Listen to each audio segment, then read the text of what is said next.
자, 안녕하세요 학생 여러분. 자, 이번 시간 여러분들과 힘과 운동에 대해서 알아볼 거예요. 네, 이번 시간에 학생 목표예요. 자, 그런데 힘과 운동을 이해하기 위해서 여러분들은 몇 가지 세부사항에 대해서 생각을 해봐야 돼요. 그래서 첫 번째는 뭐냐면 힘이란 도대체 뭐고 도대체 어떻게 측정하는 건가 하는 거에 대해서 생각을 해볼 거고, 그리고 두 번째는 뉴턴의 운동 법칙에 대해서 생각을 해볼 거예요. 뉴턴이 세 가지 운동 법칙을 만들었잖아요. 그 세 가지 운동 법칙이 뭐뭐예요? 첫 번째 반상의 법칙, 두 번째 가속도의 법칙, 세 번째 작용 반작용의 법칙인 거잖아요. 그 세 가지 법칙에 대해서 간략하게 여러분들한테 소개를 할 거예요. 여기 세 번째는 여러분들한테 어떤 소개를 할 거냐면은 물체에 작용하는 네 가지 힘에 대해서 설명을 해줄 거예요. 이 힘 자체를 이해하는 게 상당히 중요해요. 그러면 만약에 어떤 물체가 이렇게 있다라고 한다면 어떤 것들이 있냐면은 먼저 물체니까 무조건 아래쪽으로 중력이 작용을 하겠죠. 그래서 첫 번째 중력에 대해서 설명을 할 거예요. 그리고 이런 물체가 어떤 면하고 지금 제 손이라고 한다면 손바닥과 이렇게 접촉을 하고 있다라고 한다면 틀림없이 위쪽으로 수직항력이 작동을 할 거예요. 그래서 두 번째 수직항력에 대해서 알아볼 거예요. 그리고 세 번째 만약에 제가 이 물체를 제 손 위에서 이렇게 왼쪽에서 오른쪽으로 끌고 간다라고 한다면 그러면은 마찰력이 작용을 할 거예요. 손바닥과 사이에서. 그래서 세 번째는 마찰력에 대해서 알아볼 거예요. 그리고 네 번째, 여기서 여러분들이 한 가지 생각을 해봐야 될 게 있는데, 제가 지금 손으로 이렇게 당기고 있는데 만약에 줄을 매달아서 당기고 있다라고 한다면 여러분들은 이 장력이라고 하는 게 작동을 해요. 그래서 장력에 대해서 알아볼 거예요. 근데 실제 순서는 어떻게 이해를 하는 게 여러분들한테 도움이 되는 거냐면, 첫 번째, 무조건 물체는 중력이 작동을 해요. 그리고 접촉하고 있는지를 보게 되면은 그 뒤에 수직항력을 구별해낼 수가 있어요. 그리고 세 번째는 마찰력보다는 먼저 장력을 먼저 생각을 해봐야 돼요. 물체가 움직여야 마찰력이 있는 거잖아요. 그러니까 먼저 장력을 고려를 하고, 그리고 네 번째 마찰력이 있는지 없는지를 고려를 하는 순서로 저는 여러분들한테 설명을 할 거예요. 자, 그러면 여기 네 가지 힘에 대해서 여러분들이 잘 이해를 했을 거예요. 그런데 실제 우리가 어떤 목적 자체는 바로 이것들을 이용을 해서 뉴턴의 운동 법칙과 네 가지 힘, 이것들을 이용을 해서 실제는 운동 방정식을 세우려고 하는 게 목적인 거예요. 근데 운동 방정식을 우리는 산수로 세울 게 아니라 여기 있는 것처럼 자유물체 그림을 이용을 해서 운동 방정식을 세울 거예요. 무슨 얘기냐면 여러분들은 그림을 그리게 되면은 그게 바로 뉴턴의 이 법칙으로 표현할 수가 있고 가속도의 법칙으로 표현할 수가 있고, 그 자체가 곧바로 뉴턴의 운동 법칙으로 변환시킬 수가 있어요. 그래서 여러분들은 여기 자유물체 그림을 이해하는 게 여기가 종합적인 사고이면서 엄청나게 중요한 개념인 거예요. 그러니까 여러분들은 여기 자유물체 그림을 바탕으로 해서 운동 법칙을 세우는 연습을 해야 돼요. 바로 그게 중요하기 때문에 그 뒤에 응용 문제를 풀어볼 거예요. 여러분들은 여기에서 아마 다들 잘 운동 방정식을 세울 수가 있을 거예요. 그리고 그 뒤에 등속 원운동이라고 하는 개념을 추가를 해서 설명을 해줄 거예요. 여기까지 이렇게 힘과 운동에 대해서 여러분들과 알아볼 거예요. 자, 그러면 여러분들이 도대체 뭐를 한다라고 하는 거는 잘 이해를 했을 거예요. 그리고 여기에는 여기 사진 자체가 이분이 누구예요? 여러분들이 잘 알고 있는 분. 이분이 그 유명한 아이작 뉴턴이에요. 역사상 가장 위대한 물리학자 중에 한 분이에요. 그렇잖아요? 꼭 세 명을 뽑으라고 한다면 혹시 누구누군지 알아요? 갈릴레이, 뉴턴, 그리고 아인슈타인이 3대 물리학자 중에 속해요. 그리고 여기 있는 이분은 이론과 실험을 동시에 진행할 수 있었던 분이에요.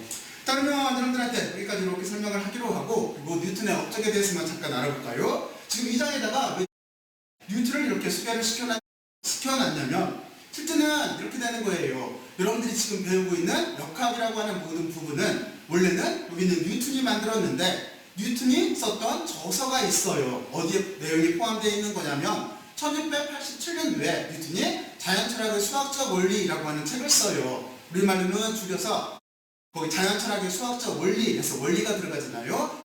일반적으로는 그냥 프린키피아라고 부르는 책이 바로 1687년도에 쓴 엄청나게 인간 문명을 바꾸는 중요한 책이에요. 바로 이 책의 내용이 여러분들이 지금 배우게 될, 한 학기 동안 배우게 될 역학이라고 하는 범위를 전반적으로 다 포함하고 있어요.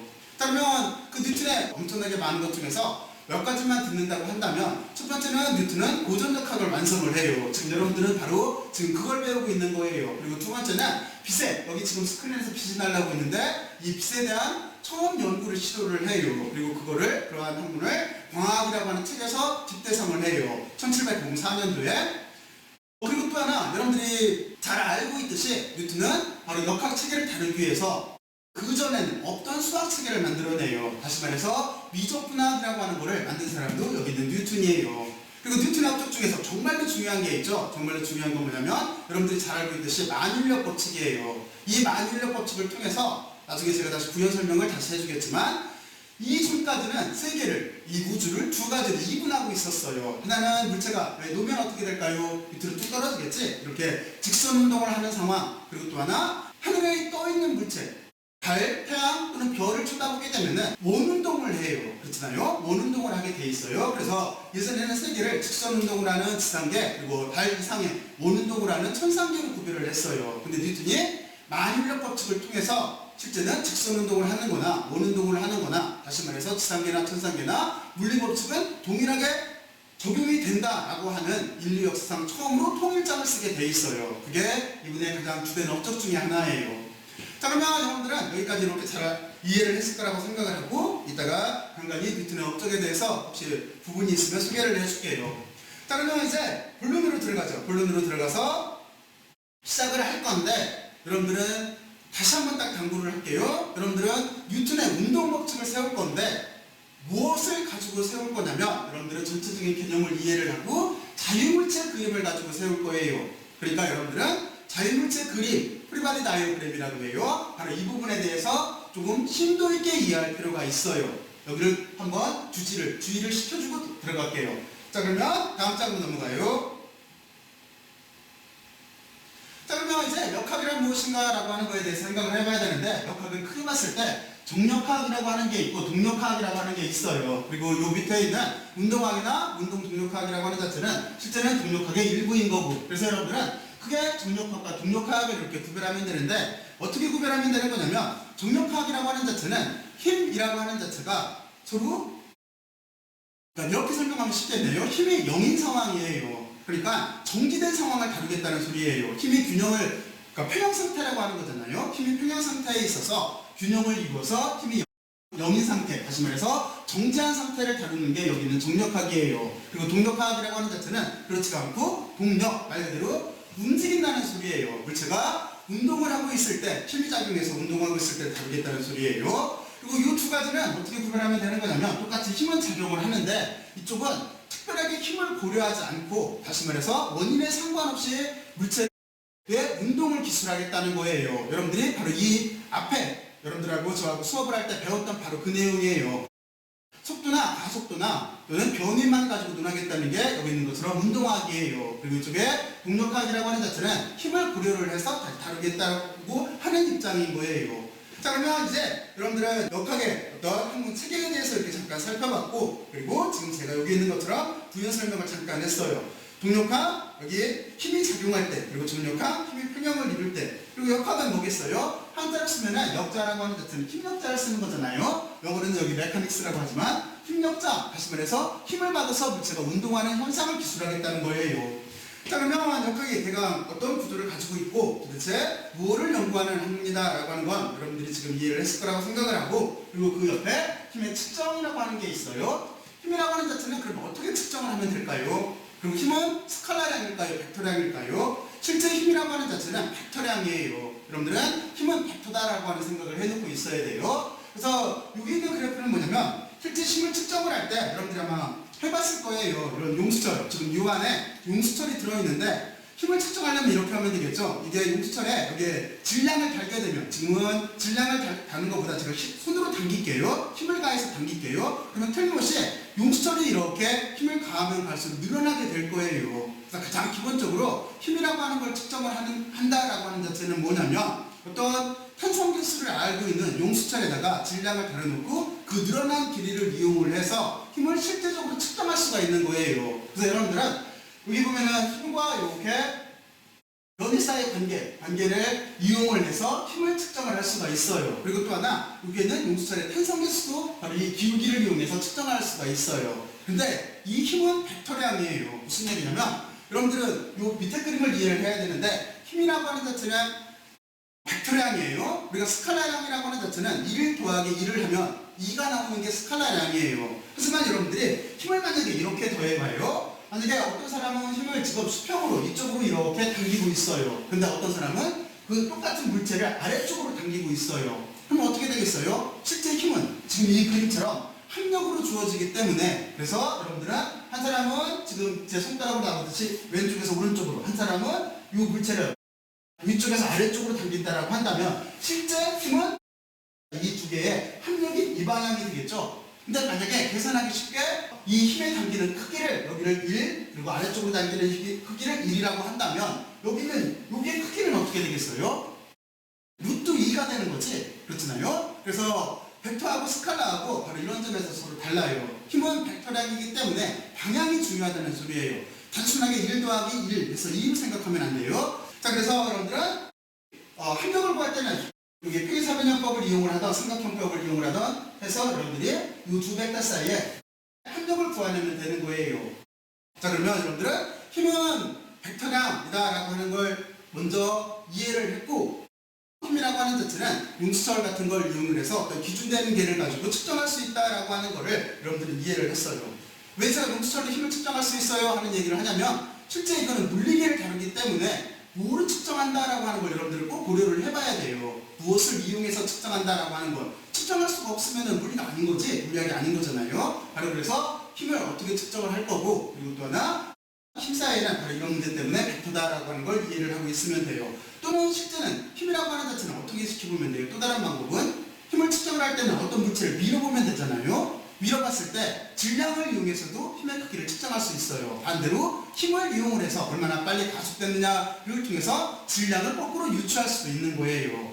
여러분들은 그런 실제 측정 문제에 대해서 어떻게 하면 이 값을 구할 수가 있구나 하는 거를 꼭 머릿속에 염두에 놓고 있어야 돼요. 이게 과학이고 이게 이학이고 공학인 거예요. 자, 그러면 여러분들은 여기까지 잘 이해를 했을 거라고 생각을 하고 다음 장으로 넘어갈게요. 자, 그러면 이제 여러분들과 어떤 설명을 할 거냐면은 여기 있는 것처럼 뉴턴의 법칙에 대해서 설명을 할 거예요. 일단은 여기에다가 뉴턴의 1법칙과 2법칙을 설명을 하고, 그리고 다음 장에서 뉴턴의 3법칙에 대해서 설명을 할게요. 그리고 질량에 대해서 잠깐 부연 설명을 할게요.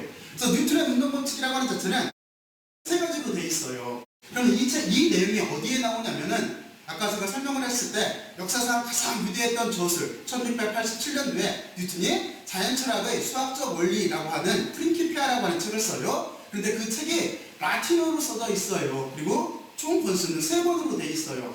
근데 내용 자체가 어떻게 구성이 되어 있냐면 1권은 진공상황에서의 물체의 운동을 다루고 있어요. 다시 말해서 마찰이 없는 경우에 물체의 운동을 다루고 있다는 소리예요. 그래서 조기에는 반성의 법칙을 이용해서 다루게 돼 있어요. 그래서 이런 내용을 다루게 돼 있고, 그리고 1권에 또 하나 중요한 내용이 들어가요. 여러분들이 만율력 법칙을 아까 제가 부연 설명했는데, 만율력 법칙은 어떤 걸로 돼 있어요? 거리의 제곱에 반비례하게 돼 있지? 바로 이런 내용도 프린키피아 1권에 나와요. 근데 뉴턴은 이게 무엇을 정립한 거냐면 바로 직전에 케플러라고 하는 과학자가 있어요. 케플러라고 하는 과학자가 케플러 법칙 해가지고 행성의 운동을 3가지 법칙으로 정립을 해요. 근데 뉴턴이 이거를 정말로 포괄적으로 이해할 수 있게 만율리적 법칙으로 바꾼 거예요. 거기에 핵심은 거리의 제곱에 반비례하고 질량에 비례한다. 바로 그 내용이잖아요. 그런 내용들이 1권에 들어있어요. 그러면 2권에는 어떤 내용들이 나오냐면 2권에는 1권이 진공 같은 마찰이 없는 상황에서 물체 운동을 다뤘다고 한다면 2권은 마찰이 있는 상황인 거예요. 다시 말해서 저항이 있을 때예요.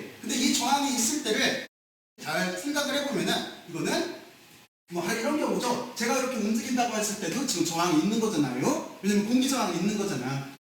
그래서 이걸 좀 더 개념을 확대를 하면은 유체역학이라고 하는 개념이 돼요. 유체라고 하는 자체는 공기나 물이나 또는 기름이나 이런 것들이 작은 입자들이 한 방향으로 움직이는 걸 유체라고 하잖아요. 바로 이런 유체, 그리고 거기에는 움직일 때 그런 유체 속에서 물체가 이동을 하거나 할 때는 저항을 받게 되잖아요. 바로 이것처럼 2권에는 유체역학을 다루게 돼 있어요. 그리고 3권에는 1권하고 2권 내용들, 바로 이 내용들을 가지고 실제 문제에 적용을 해본 거예요. 그러니까 여기에 태양이나 행성들의 운동, 그리고 또 하나 달 때문에 일어나는 조수간만, 바로 이런 것들을 3권에서 운동성에 대해서 이런 문제들을 해결하고 있어요 하고 거기에다가 적어놨어요. 참 대단한 책이에요. 한번 여러분들이 나중에 기회가 되면은 프린키피아라고 하는 책을 한번 구해서 한번 읽어볼 봐요.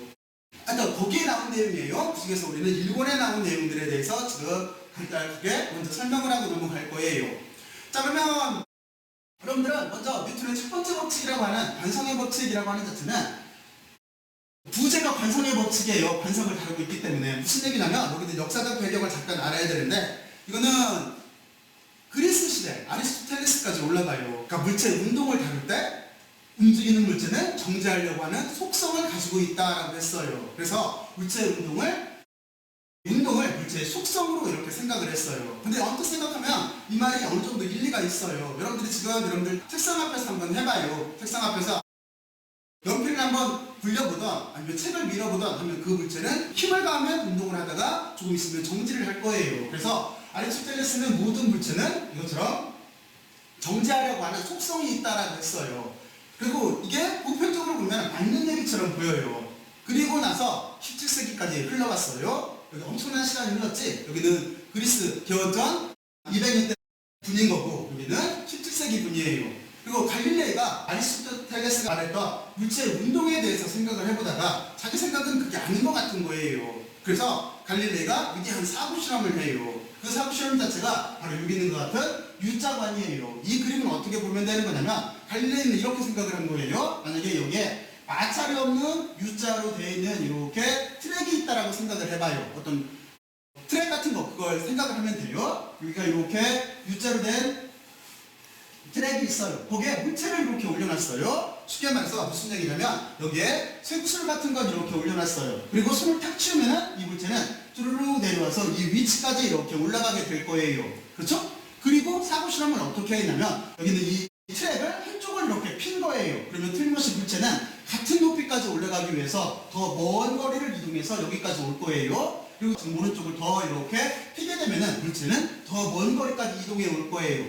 이 상황에서 극단적인 사고 실험을 하는 거예요. 뭐냐면은 이쪽에 있는 이 트랙 자체를 쭉 하고 수평으로, 지면에 수평으로 폈어요. 그러면 여기에 있는 물체는 내려와서 원래대로 위까지 올라가기 위해서 계속 운동해서 이동해 갈 거다라고 하는 게 갈릴레이의 사고 실험이에요. 다시 말해서 제가 여러분들한테 관성의 법칙이 뭐예요? 라고 물어본다면 여러분들은 관성의 법칙을 이렇게 설명을 할 거예요. 움직이는 물체는 계속 움직이고 정지한 물체는 정지되어 있다 라고 하는 게 관성의 법칙이다 라고 여러분들이 저한테 설명을 해줄 거예요. 그 중에서 움직이는 물체는 계속 움직이게 만들 수 있는 유명한 사고 실험이에요. 그래서 갈릴레이는 바로 이 사고 실험을 통해서 아리스토텔레스처럼 물체가 정지하려고 하는 속성을 가지고 있는 게 아니라, 실제 물체는 어떤 저항이나 마찰이 없으면 힘을 가하지 않아도 계속 움직일 수 있는 모델을 사고 실험을 통해서 완성을 해요. 그리고 그거를 정립을 해요.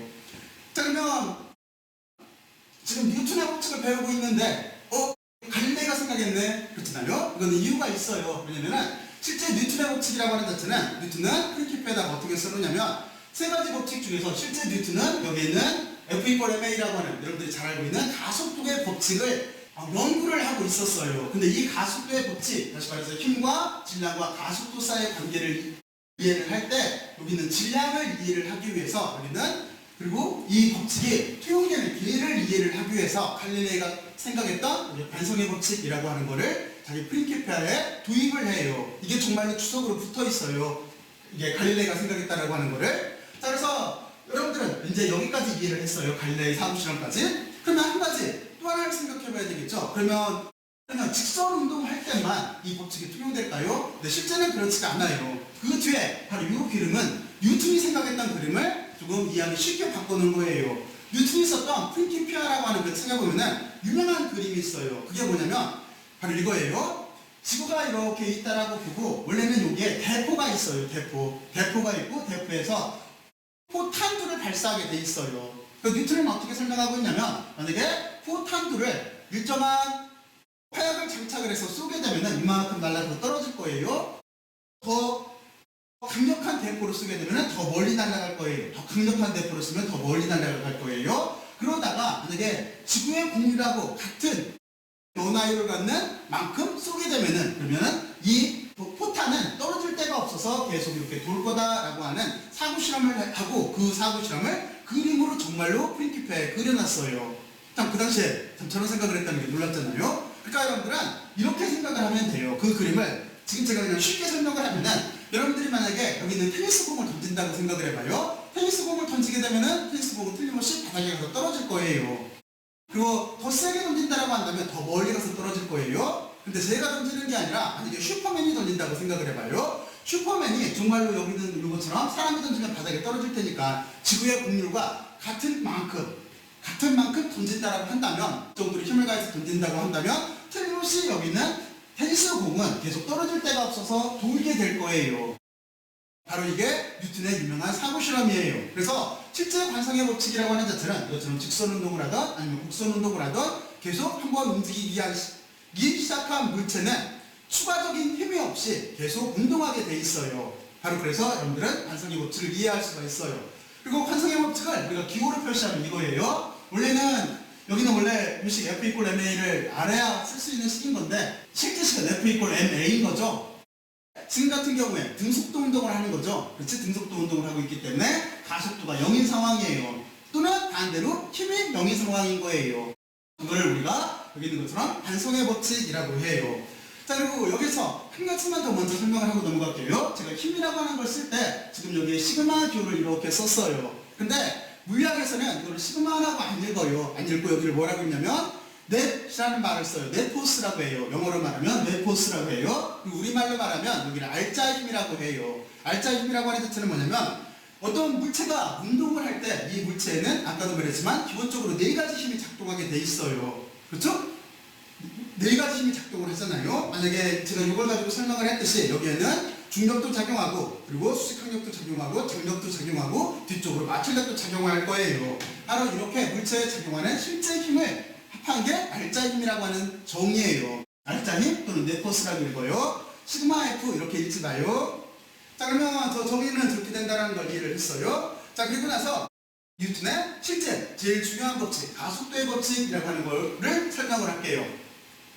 그러면 가속도의 법칙이라고 하는 자체는 여러분들이 아마 제일 많이 들어서, 하도 많이 들어서 잘 알고 있는 식이에요. 그렇잖아요? 그 식 자체는 F = MA라고 이렇게 써져 있어요. 그래서 등호를 중심으로 보게 되면은 이쪽에는 힘을 정의하고 있고 이쪽은 어떻게 되어 있냐면 M은 질량이에요. 그리고 A는 가속도예요. 가속도로 이렇게 정의되어 있는 식이에요.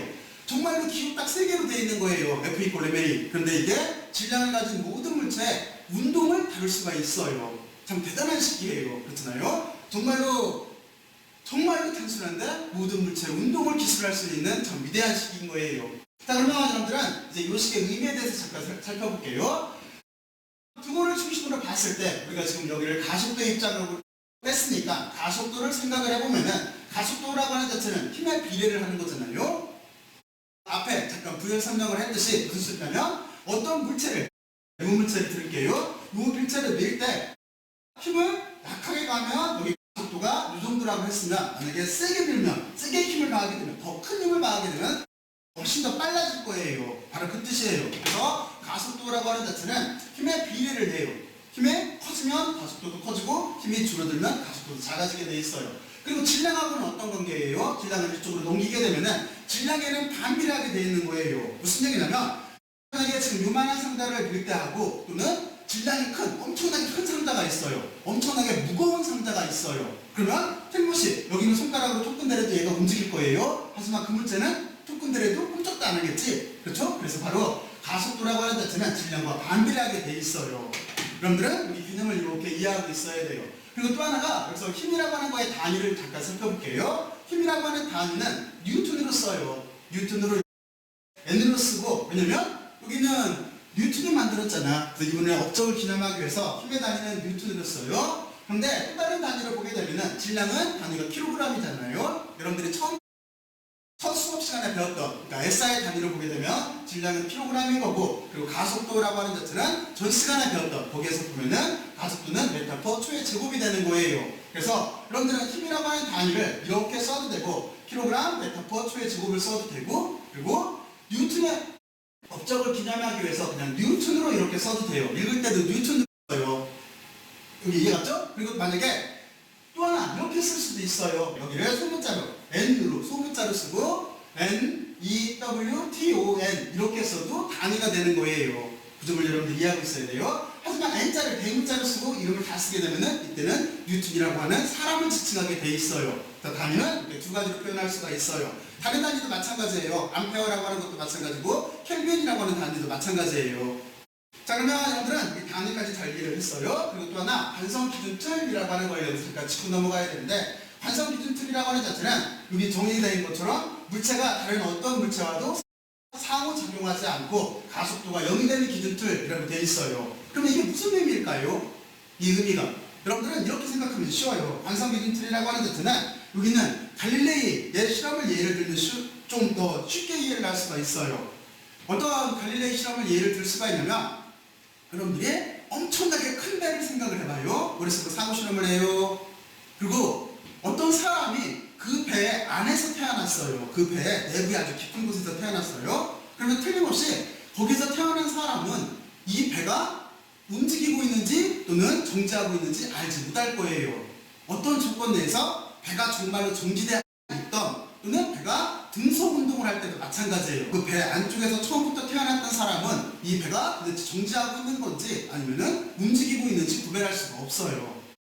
근데 어떻게 하면은 그 안에 탄 사람이 이게 배가 움직인다라고 하는 걸 구별할 수 있을까요? 그는 그 배가 갑자기 가속 운동을 할 때예요. 여러분들이 버스나 전철을 탔을 때 느끼죠? 처음에 전철이 또는 버스가 서 있을 때는 우리가 이렇게 서 있다가 손잡이를 잡고 서 있다가 갑자기 앞으로 가속 운동을 하면은 우리는 반대로 뒤로 휘청하고 쓰러지려고 하잖아요. 바로 그거예요. 그래서 관성기준틀이라고 하는 자체는 뭐냐면은 등속 운동을 하는 기준틀인 거예요. 근데 이 말을 좀 더 다르게 설명을 하면은 뉴턴의 법칙이 통용되는 계를 우리가 관성기준틀이라고 하는 거예요. 그러니까 가속계는 관성기준틀이 아니에요. 이거를 우리가 가속계는 비관성틀이라고 불러요. 실제는 우리는 지금 지구에 있으니까 지구는 어떻게 하고 있어요? 자전하고 있지? 그러니까 실제는 지구도 비관성 기준틀이에요. 근데 아주 작다고 무시하고 우리는 지금 관성틀처럼 느껴지는 거예요. 왜냐면 만약에 어떤 사람이 요즘 이제 인공위성으로 만들어서 밖으로 나갈 수 있으니까 이게 지구가 있는데 인공위성에서 지구를 보게 되면은 여기에 있는 사람은 이렇게 돌아가고 있는 거잖아요. 그렇잖아요. 이 사람이 봤을 때. 하지만 여기에 있는 지금 이 사람은 지구하고 같이 있을 때는 돌아가고 있는지 안 돌아가고 있는지를 구별하지 못하게 돼 있어요. 그러니까 근사시켜서 이 개는 관성기준틀이라고 보고 밖에 있는 관찰자가 봤을 때는 회전하고 있기 때문에 전체는 비관성 기준틀이 되는 거예요. 자, 그러면 여러분들이 잘 구별할 수 있을 거예요. 자, 그러면 이제 여기까지 여러분들은 두 가지 법칙에 대해서 알아봤어요. 하나는 관성의 법칙, 그리고 또 하나 뉴턴의 이 법칙, 가속도의 법칙이라고 하는 걸 알아봤어요. 여러분들은 이 가속도의 법칙을 이용을 해서 운동 방정식을 세우게 될 거예요. 그러니까 실제 뉴턴의 법칙은 이렇게 돼 있어요. 관성의 법칙, 그리고 요 뒤에 배우는 뉴턴의 3법칙이라고 하는 작용반작용의 법칙은 원래는 여기에 있는 힘과 질량을 설명하기 위해서 뉴턴이 갈릴레이의 실험, 그리고 또 하나 작용반작용의 법칙을 갖다 1법칙과 3법칙으로 넣는 거예요. 자, 그러면 여기까지 잘 이해를 했을 거예요. 그러면 다음 장으로 넘어갈게요. 자, 그러면 이제 작용반작용의 법칙이 나왔어요. 이 작용반작용의 법칙이라고 하는 자체는 여러분들이 지금 자리에서 일어서서 딱 한 번만 해보면 돼요. 어떤 걸 해보면 되는 거냐면 벽에 가서 벽을 한번 밀어봐요. 그러면 내가 벽을 밀면 벽도 나를 밀게 될 거예요. 그렇잖아요? 바로 이게 작용반작용의 법칙이에요. 여러분들 잘 이해갔죠? 이게 작용반작용의 법칙이에요. 내가 밀면 너도 나를 미는 거예요. 바로 이렇게 힘사이의 상호작용 관계를 논한 게 여기 있는 작용반작용의 법칙인 거예요. 그러면 이 식에서 보면은 먼저 직관적으로 이걸 생각을 할 수가 있겠죠? 무슨 뜻인 거냐면 그 전에 그리스 사람들은 그리스 때부터 이런 자연 철학을 중심으로 이런 생각들을 해보기 시작을 했으니까 그리스 시대에 있던 분들은 어떻게 생각을 했냐면 힘이라고 하는 자체를 물체의 속성으로 생각을 했었어요. 아까 제가 아리스토텔레스 설명할 때 그랬잖아요. 그러니까 아리스토텔레스 같은 분들은 어떻게 생각을 했냐면 힘이라고 하는 거를 물체가 부자연스럽게 운동하게 되는 원인 같은 거로 생각을 했었어요. 힘의 정체를. 그래서 물체의 속성으로 생각을 했었는데 뉴턴이 생각을 해보니까 그게 아닌 거예요. 무슨 얘기냐면 뉴턴은 어떻게 생각을 했냐면 힘이라고 하는 자체는 지금 이것처럼 상호작용을 다루는 거예요. 다시 말해서 힘이라고 하는 자체는 물체의 어떤 방향이나 또는 물체의 어떤 구조 같은 것도 마찬가지겠죠. 그러니까 힘이라고 하는 자체는 물체의 방향을 변화시킬 수도 있고 또는 물체의 구조를 변화시킬 수도 있는 이런 상호작용을 힘으로 본 거예요. 이렇게 개념을 바꿔놔요. 생각이 참 대단한 생각이에요. 그러니까 힘이라고 하는 자체는 혼자 존재할 수가 없어요. 물체의 속성 그러면 혼자 존재할 수가 있겠죠. 하지만 힘이라고 하는 자체는 이것처럼 항상 상호작용력이기 때문에 짝힘으로서밖에 존재를 못해요. 여러분들은 먼저 그 점을 숙지하고 있어야 돼요. 자, 그러면 힘의 정체를 논하기 위해서 뉴턴은 여기 있는 3법칙을 갖다 넣는 거예요. 그 정체는 작용 반작용, 다시 말해서 나와 너가 있어야 되는 거예요. 내가 너를 믿면 너도 나를 믿는 거예요. 그래서 힘이라고 하는 자체는 물체의 방향이 바뀌면은 가속도도 바뀌겠죠. 그러니까 이런 걸 변화시키거나 또는 물체의 구조를 바꾸는 거예요. 구조를 바꾼다는 얘기는 물체를 변형시킬 수 있다는 거잖아요. 바로 이게 힘의 정체예요. 자, 그러면 여러분들은 이제 여기까지 작용 반작용의 법칙이 왜 도대체 뉴턴의 3법칙으로 포함되어 있나 하는 거를 이해를 했을 거예요. 자, 그리고 여기만 잠깐 기호 처리만 알아볼게요. 먼저 저는 기호를 어떻게 쓸 거냐면 물체 1이 물체 2에 작용하는 힘을 이렇게 쓸 거예요. F1, 2로 쓸 거예요. 1이 2한테 힘을 미친다라고 쓸 거예요. 그리고 두 번째, 물체 2가 물체 1에 작용하는 힘을 다음과 같이 F2, 1로 이렇게 쓸 거예요. 근데 지금 이 얘기를 왜 짚고 넘어가는 거냐면 이게 실제는 표기법에 따라서 약간 달라요.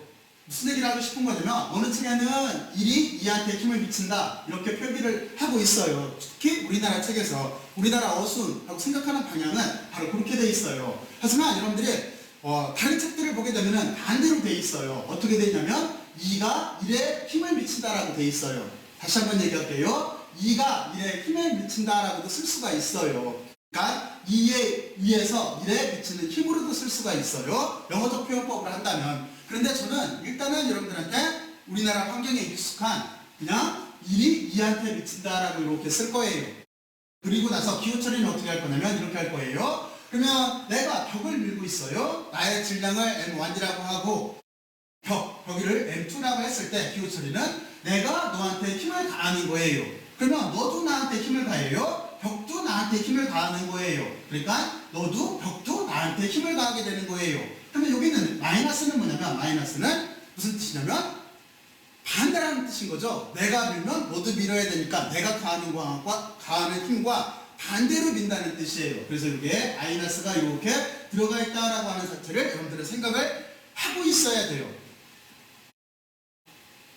과학이나 공학에서 플러스와 마이너스는 가감, 대수적으로 빼고 더하는 것도 뜻하고 있는데 또 하나 정말로 중요한 걸 포함하고 있어요. 그게 뭐냐면 방향을 포함하고 있는 거예요. 플러스와 마이너스는 방향을 포함하고 있어요. 그 점을 여러분들은 명심하고 있어야 돼요.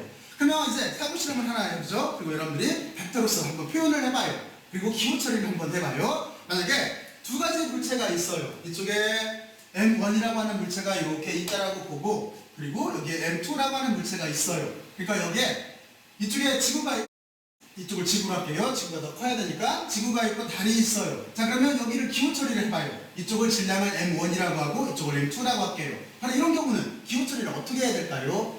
여러분들은 먼저 벡터로서 힘부터 그려야 되는데 여기를 좀 생각해서 그려야 돼요. M1이 M2에 미치는 힘은 이것처럼 이렇게 그려야 될까요? 그렇지가 않죠. 왜냐면 M1이 M2에 미치는 힘은 지금은 중력이기 때문에 끌려와야 돼요. 그래서 M1이 M2에 미치는 힘의 방향은 이쪽이 돼요. 반대가 돼요. 오른쪽에서 왼쪽으로 그려야 돼요. 그렇죠? 그리고 기호 처리는 어떻게 돼요? 여기는 F에다가 1이 2한테 미친다 그래서 이쪽에 F의 1, 2예요. 그러니까 방향 이렇게 그린 게 F의 1, 2예요. 그러면 반대로 이제 거꾸로 생각해보죠. 달도 지구를 당길 테니까 달이 지구를 당기는 힘은 방향은 반대로 여기서 이쪽에서 이렇게 그려야 돼요. 그렇죠? 그리고 이쪽에 기호 처리는 어떻게 할 거냐면 F가 이쪽이 2가 1한테 미친다 그래서 이쪽에 F의 2의 1이 되는 거예요. 이해되셨죠? 여기는 인력이에요. 인력이기 때문에 우리가 벡터와 기호 처리를 다음과 같이 지금 제가 설명한 것처럼 해줘야 돼요. 그리고 물론 여기에도 서로 방향이 반대이기 때문에 둘 사이의 관계에는 마이너스가 이렇게 포함이 되어 있어요. 잘 한번 생각을 해봐요. 여러분들이 두 물체를 밀 때하고 두 물체를 끌어당길 때하고 여기는 벡터 방향하고 붙는 기호가 다르게 되어 있어요. 그 점을 잘 이해를 해서 그려야 돼요.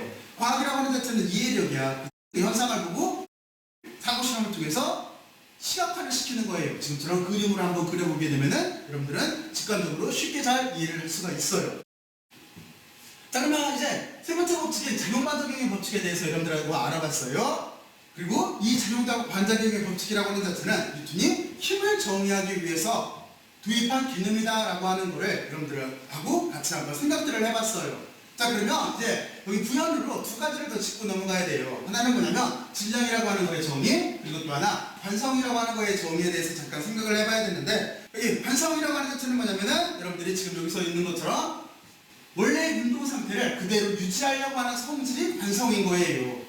관성이라고 하는 정의는, 그리고 질량이라고 하는 정의는 뭐냐면은 물체의 운동 변화에 대한 일종의 저항이에요. 저항을 우리가 질량이라고 하는 거예요. 아까 제가 설명했듯이 질량은 물체를 밀려고 하는데 질량이 커 그러면 안 움직일 거예요. 그렇잖아요. 하지만 질량이 작아 그러면 쉽게 가속을 받게 될 거예요. 그거를 단지 말로 쓰는 거예요. 그리고 이거를 속도나 가속도를 입장을 해도 똑같이 이렇게 되겠죠. 물체의 속도의 변화를 방해하는 정도가 질량이 될 거예요. 왜냐면 질량이 크면은 어떤 물체가 굴러가고 있어요. 얘가 지금 테니스 공이에요. 테니스 공이 쭉 이렇게 지나가고 있어요. 지나가고 있을 때 내가 통 밀면은 얘는 방향을 바꿔서 이렇게 움직일 거예요. 여러분들 쪽으로 휘어질 거예요. 하지만 이게 어떤 큰 바위라고 생각을 해봐요. 큰 바위인데 내가 여기에서 이 바위를 굴러올 때 밀었어요. 그럼 움직일까? 안 움직일 거예요. 잘. 그렇지? 테니스 공을 툭 하고 건드린 거하고 큰 바위를 밀 때는 전혀 다른 현상이 벌어질 거예요. 아마 내가 툭 하고 밀어도 이 바위는 그대로 지나갈 거예요. 이것처럼 질량이라고 하는 자체는 속도의 변화를 방해하는 정도예요. 질량이 클수록 속도를 못 바꾸게 되어 있는 거예요. 자, 그러면 여러분들은 여기까지 이렇게 잘 이해를 했을 거라고 생각을 하고, 그리고 또 하나 질량이라고 하는 자체는 스칼라량이에요. 여러분들은 여기를 잘 생각을 해놔야 돼요. 근데 이거는 여러분들이 무게하고 비교를 해서 생각을 해보면 돼요. 이 뒤에 무게라고 하는 자체를 힘을 이용할 때 다시 부연 설명을 할 거지만 질량은 스칼라량이고 무게라고 하는 자체는 여기는 mg라고 해서 중력 가속도가 포함되어 있는 값이에요. 그 점을 꼭 여러분들은 이해를 하고 있어야 돼요. 그래서 무게라고 하는 자체는 여기는 킬로그램이지만 무게라고 하는 자체는 단위가 뉴턴으로 써요. 우리가 일상 용어에서 무게가 얼마니 이렇게 질문을 해요. 그렇잖아요? 근데 실제 저울이 있는 거는 질량인 거지. 그렇잖아요? 왜냐면 우리가 전자저울에 올라가 있다라고 한다면 거기에 만약에 예를 들어서 60kg이라고 한다면 실제 뜻하는 거는 질량인 거잖아요. 원래는 어떻게 읽어야 돼요? 지구가 당기고 있기 때문에 거기에다가 중력 가속도를 곱한 값을 읽어야 되겠죠. 그게 무게예요. 근데 질문은 너 몸무게가 얼마니? 라고 질문을 하는데 대답은 우리가 그냥 관습적으로 질량으로 말하게 돼 있어요. 그게 약간 참고를 하면 안 돼요. 자, 그러면 여러분들은 여기까지 뉴턴의 3법칙 그리고 질량과 관성이 도대체 뭔가 하는 거에 대해서 생각을 해봤어요. 관성의 법칙을 이해하는 게 물리학을 사격하는 시초예요. 아까 여러분들한테 관성의 법칙을 설명했지만, 그러니까 여러분들은 관성의 법칙에 대해서 심도 있게 잘 한번 생각을 해봐야 돼요. 근데 실제 심각하게 심도 있게 생각을 해보면은 거기서 더 본질적인 것들을 알아낼 수가 있어요. 자, 그러면 여러분들한테 여기까지 이렇게 설명을 하고 그 다음 장으로 넘어갈게요. 여기가 애니메이션 처리가 되어 있네요. 아까 애니메이션을 다 껐는데 무게라고 하는 자체는 아까 제가 설명했듯이 이게 mg예요. mg. 자, 그러면 이 중력 가속도예요. g는 그럼 이렇게 하고 그 다음 장으로 넘어갈게요. 자, 그러면 여러분들은 물체에 작용하는 네 가지 힘이라고 하는 게 이제 드디어 나왔어요. 물체는 그러니까 이건 이렇게 생각을 하면 돼요.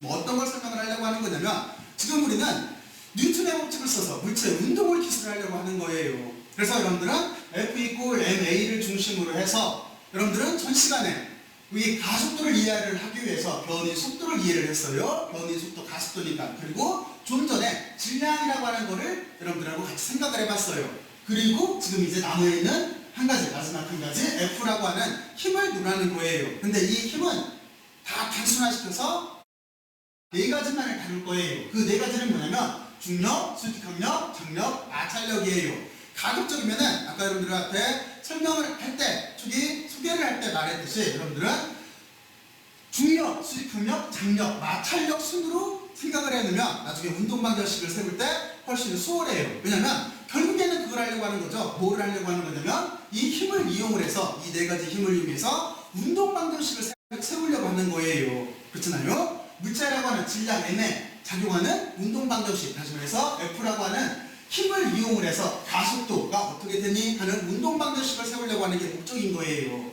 자, 그러면 목적을 잘 이해를 했을 거라고 생각을 하고, 그리고 이 힘은 F = ma를 이해하기 위해서 마지막이에요. 딱 네 가지만을 고려를 할 거예요. 첫 번째는 중력이라고 하는 거예요. 중력이라고 하는 자체는 여러분들이 잘 알고 있어요. 그냥 직접 해볼까요? 지금 여기 테니스공이 있어요. 제가 손을 놓을 거예요. 어떻게 돼요? 아래쪽으로 떨어지지? 왜 떨어질까요? 이렇게 질문한다면 이 질문의 답은 두 가지로 할 수가 있어요. 지금 우리가 배우고 있는 고전력학에서는 지구가 당기기 때문에 떨어지는 거예요. 근데 여러분들이 좀 더 물리학 쪽을 좀 더 공부를 해서 상대성 이론을 안다고 한다면 실제는 물체가 떨어지는 이유는 지구가 당기기 때문에 아니라 시공간이 휘어져 있기 때문에 그런 거지. 그렇잖아요? 그러니까 원래는 아인슈타인의 상대성 이론을 도입을 하게 되면 물체가 떨어지는 이유는 시공간이 휘어져 있기 때문에 그래요. 근데 지금은 우리가 고전력학을 다룰 거기 때문에 그럴 거기 때문에 고전력학의 창시자가 뉴턴인 거잖아요. 그래서 지구가 당겨서 물체가 떨어진다라고 생각을 할 거예요. 그래서 우리는 다음과 같이 쓸 수가 있어요. 물체가 지구에 작용하는 힘, 이거를 우리가 중력이라고 하는 건데 인력인 거잖아요. 그런데 여기를 어떻게 쓸 거냐면 기호를 이렇게 쓸 거예요. FG로 쓸 거예요. 왜냐면 중력이라고 하는 자체가 그래비테이셔널 포스예요. 그래서 여기를 그래비테이셔널 포스 해가지고 FG로 쓸 거예요. 그리고 여기에 크기는 mg예요. 크기는 mg예요. 하지만 아까 말했지만 힘이라고 하는 자체는 벡터예요. 여러분들은 힘의 벡터라는 걸 틀림없이 이해를 하고 있어야 돼요. 아까 더하기 해봤잖아. 1 더하기 2하고 1을 이쪽으로 힘을 가하고 아래쪽으로 1만큼 힘을 가했을 때 전혀 다른 값. 여기는 루트 2가 나오니까 다른 값이 나온다는 걸 보여줬잖아요. 그러니까 힘이라고 하는 자체는 벡터예요. 힘을 크기는 mg지만 벡터로 표현하게 되면은 여기는 우리가 단위계를 써서 표현을 한 거예요. 그러니까 유니트 벡터, 단위 벡터를 써서 표현을 한 거예요. 그러면 이렇게 생각할 수가 있겠죠. 지표면을 x축이라고 잡고 그리고 이렇게 y축을, 지구 중심까지 방향을 이렇게 잡았을 때 이쪽을 y축으로 잡았을 때 단위 벡터는 x축에 대한 단위 벡터를 i로 썼으니까 y축의 단위 벡터는 j로 쓸 거예요. 근데 j, 여기가 단위 벡터예요. j로 쓰고 지금 여기 마이너스가 붙은 이유는 뭐냐면 물체가 아래쪽으로 움직이잖아요. 바로 그것 때문에 그래요. 우리가 물체가 아래쪽으로 움직이기 때문에 좌표계에서 오른쪽으로 진행하는 쪽을 플러스 반대쪽, 왼쪽으로 진행하는 쪽을 마이너스, 위로 진행하는 쪽을 플러스 아래쪽으로 진행하는 걸 마이너스로 잡아놨어요. 그래서 물체가 아래쪽으로 떨어지기 때문에 마이너스. 다시 말해서 아까 여러분들한테 설명해줬던 방향을 포함하는 식으로 쓴 거예요. 그렇잖아요? 힘이기 때문에 크기와 방향이 있어야 되는 거잖아요. 여러분들 그 점을 이렇게 명심하고 있어야 돼요. 그리고 이거를 우리가 기호 처리할 때 일반적으로 mg로 이렇게 써요. g가 중력 가속도의 방향인 거예요. 따르면 기호 처리는 이렇게 할 거고 크기는 이거예요. 하지만 힘은 원래는 벡터예요. 따르면 여러분들은 중력을 이해를 했어요. 그러면 하나만 물어볼게. 물체가 떨어질 때 도대체 어느 쪽 방향으로 떨어질까요? 지구에 어느 쪽 방향으로 떨어질까? 이것 때문에 뉴턴이 정말 엄청나게 고민을 해요. 왜냐면 물체가 떨어질 때 만약에 이쪽 제 왼쪽 쪽에 엄청나게 큰 산이 있어요. 근데 물체가 떨어지는데 여기에 조그만 돌이 있어요. 그러면 물체는 어느 쪽으로 떨어질까요? 큰 산 쪽으로 휠까? 아니면 작은 돌 쪽으로 휠까? 아니면은 그냥 뚝 떨어질까? 어떻게 떨어져요? 맞아요. 물체는 그대로 아래쪽으로 떨어지게 돼 있어요. 그래서 그대로 아래쪽, 이 말을 과학적으로 말하면 지구라고 하는 거에 질량 중심 방향으로 떨어지게 돼 있는 거예요. 그러니까 지구가 이렇게 있고, 만약에 여기를 기준으로 그릴게요. 지구가 이렇게 있고 이게 지구의 질량 중심이라고 한다면 물체는 질량 중심 방향으로 떨어지는 거예요. 이 방향으로 떨어지는 거예요. 여기서도 이 방향으로 떨어지는 거예요. 반대쪽에서도 질량 중심 방향으로 떨어지게 돼 있는 거예요. 자, 그러면 이제 떨어지는 방향에 대해서 여러분들하고 생각을 해봤어요. 힘을 구할 때는 꼭 방향을 고려를 해봐야 돼요. 자, 그러면 이제 두 번째로 수직 항력에 대해서 생각을 해봐야 돼요. 여러분들 이렇게 생각을 하면 돼요. 무조건 물체는 중력이 있어요. 그리고 그 뒤에 물체가 어떤 다른 물체하고 접촉하고 있는지를 봐야 돼요. 접촉하고 있으면 무조건 수직 항력이 작동을 하는 거예요. 다시 말해서 수직 항력이라고 하는 자체는 물체가 바닥을 누르는 힘에 대한 반작용인 거예요. 이 뜻은 뭐냐면 물체하고 바닥 두 가지 이체계라는 거지 투바디 시스템이라는 소리예요. 그래서 어떤 물체와 바닥이라고 하는 게 두 물체가 반드시 존재를 해야 돼요. 그랬을 때 틀림없이 중력은 아래쪽으로 작동을 하려고 할 거예요. 그리고 여기 수직항력은 위쪽으로 작동을 하려고 할 거예요. 그런데 지금 같은 경우에는 어떻게 되겠어요?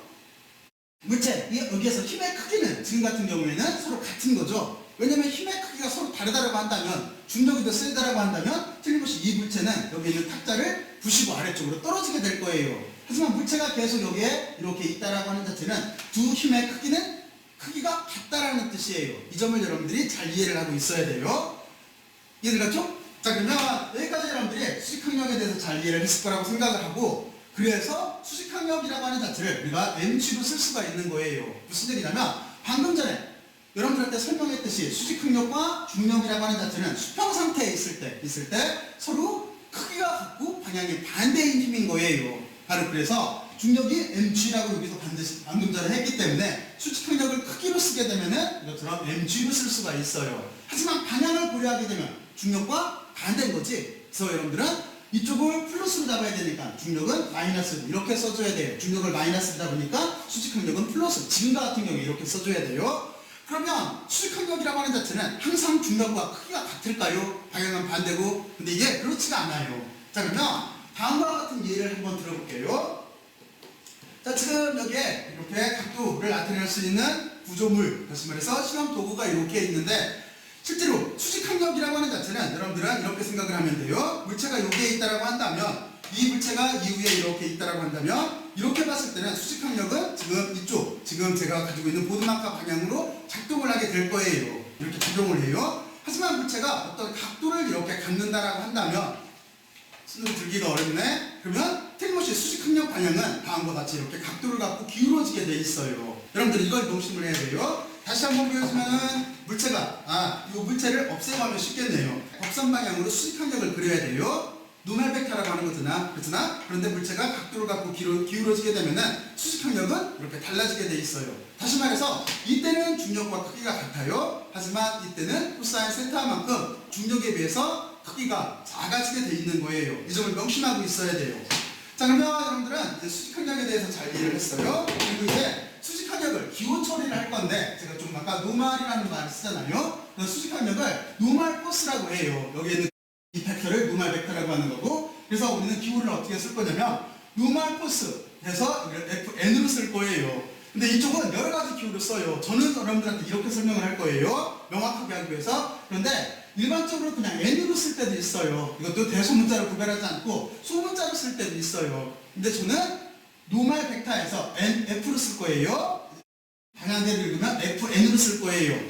그래, 명료해지잖아. 과학은 명료한 게 이야기가 좋잖아요. N으로 쓰면은 수식에서 넘버하고 헷갈릴 수가 있어요. 여러분들이 산수 배울 때 N을 숫자, 넘버에서 써서 N으로 쓰잖아요. 그래서 착오가 있을 수가 있기 때문에 저는 노멀 포스에서 노멀 포스로 이렇게 써줄 거예요. 그리고 여러분들은 여기에 있는 이 그림을 반드시 이해를 하고 있어야 돼요. 수평으로 있을 때 노멀 포스, 수직항력의 방향은 코사인 세타만큼 바뀌게 돼 있어요. 그 점을 명심하고 있어야 돼요. 자, 그러면 이제 두 가지 힘에 대해서 알아봤어요. 수직항력. 그리고 세 번째는 장력에 대해서 생각을 해볼 거예요. 장력이라고 하는 자체는 여기 있는 정의대로 줄을 팽팽하게 당겨진 줄이 물체에 작용하는 힘이에요. 그러니까 그림을 여기 보면 직관적으로 이해를 할 거예요. 물체가 이렇게 있고, 지금 여기 보면은 사람이 줄을 매달아서 손으로 이렇게 당겨요. 당길 때 지금 T자로 쓴 게 이게 장력이에요. 근데 장력이라고 왜 T로 쓰냐면 장력을 영어로 읽으면 텐션이에요. 텐션에서 앞에 이니셜을 따라서 T자로 쓸 거예요. 그리고 여기도 힘이기 때문에 항상 작용반작용의 법칙에 의해서 짝힘으로서 존재를 해요. 무슨 얘기냐면 내가 줄을 이용해서 물체를 당기면 물체도 나를 당기게 돼 있어요. 그래서 항상 장력은 짝힘으로서 존재를 해요. 여러분들은 그 점을 명심해야 돼요. 이쪽도 물체가 밑으로 내려가려고 하면은 물체가 위쪽으로 이렇게 수직항력이 작동을 해요. 여기도 지구가 사과를 당기는 거나 사과가 지구를 당기는 거나 똑같죠? 그래서 여기도 짝힘으로서 존재를 하는 거예요. 이렇게 생각할 수도 있잖아요. 우리는 지구가 워낙 크기 때문에 물체가 떨어진다라고 생각을 하는데, 그런데 실제는 여기 있네. 다시 굴러왔네. 여기는 테니스 공이 그대로 이렇게 있고 지구가 위로 올라간다고 생각해도 되는 거잖아요. 크기는 같고 방향은 반대인 것 뿐이잖아요. 자, 그러면 여러분들은 여기까지 잘 이해를 했고, 소시계가 울리네. 소시계를 끌게요. 자, 그러면 이제 힘에 대해서 이렇게 이해를 했어요. 다시 여기서 부연 설명을 하면은 힘이라고 하는 자체는 항상 작용반작용의 법칙에 의해서 항상 상호작용력이기 때문에 짝힘으로서 존재를 해야 돼요. 그리고 이제 마지막으로 마찰력이라고 하는 게 남았어요. 여러분들은 마찰력을 이렇게 생각을 하면 돼요. 위에 그림에서 생각을 하면은 내가 당길 때 뒤쪽으로 마찰력이 생기잖아요. 그렇잖아요. 바로 그게 마찰력인 거예요. 그러니까 마찰력이라고 하는 자체는 물체가 운동하려고 하는데 지금 그 운동을 방해하는 게 마찰력인 거예요. 그러면 여러분들은 기호는 어떻게 처리를 할 거냐면은 마찰력이라고 하는 자체는 프릭션이라고 써요. 근데 이쪽도 F로 시작을 해요. F로 시작을 해서 대문자 F로 쓸 것 같은데 그렇게는 안 써요. 왜냐면 대문자 F로 쓰면은 실제 F 이퀄 MA에서 F 이퀄 MA라고 쓰면 여기 있는 F하고 헷갈리게 돼 있어요. 그래서 여기 마찰력이라고 하는 자체는 소문자로 써요. 그리고 이 마찰력은 정지 마찰력이라고 하는 게 있고 운동 마찰력이라고 하는 게 있고 최대 정지 마찰력이라고 하는 게 있어요. 그럼 이게 무슨 소리일까요? 이거는 여러분들이 하나의 사고 실험을 통해서 쉽게 이해를 할 수가 있어요. 자, 지금 여러분들이 이렇게 생각을 해봐요. 여러분들이 아침에 등교를 하려고 하는데 집 앞에 차가 딱 막고 있다라고 생각을 해봐요. 자, 이런 모델을 댈게요. 그래서 여러분들은 차를 밀려고 하는 거예요.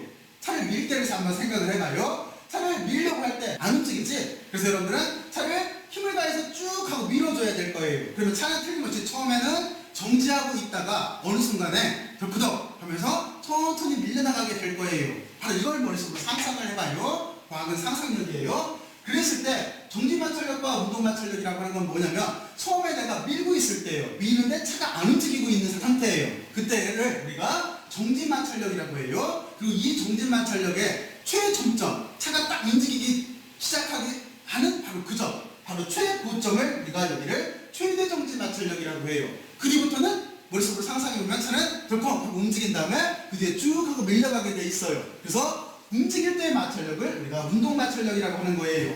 자, 그러면 여러분들은 그런 식으로 마찰력에 대해서 이해를 하면 되고, 그리고 여기서 중요한 거는 바로 마찰력이 지금 여기서 보는 것처럼 뮤라고 썼는데 마찰 개수를 포함하고 있어요. 그리고 또 하나 Fn이라고 하는 자체는 저기서 뭐라고 그랬어요? 수직항력이라고 그랬어요. 수직항력 사이에 곱으로 표현된다라고 하는 거를 반드시 여기를 이해를 하고 있어야 돼요. 여기에 대해서는 잠깐 부연 설명을 할게요. 왜냐면은 이 식을 뭐 잊어먹어요. 저도 그랬어요. 저도 마찰력 그러면은 마찰력이 도대체 어떤 함수지? 이걸 자꾸 잊어먹는 거예요. 그러니까 마찰력이라고 하는 자체는 마찰 개수와 수직항력 사이의 곱인 거예요. 그러면 이거를 여러분들한테 이해를 하기 쉽게 얘기를 할게요. 자, 그러면 이런 트랙 위에서 여기가 지금 플라스틱으로 되어 있다고 봐요. 어떤 물체를 밀 때 얘를 밀 거예요.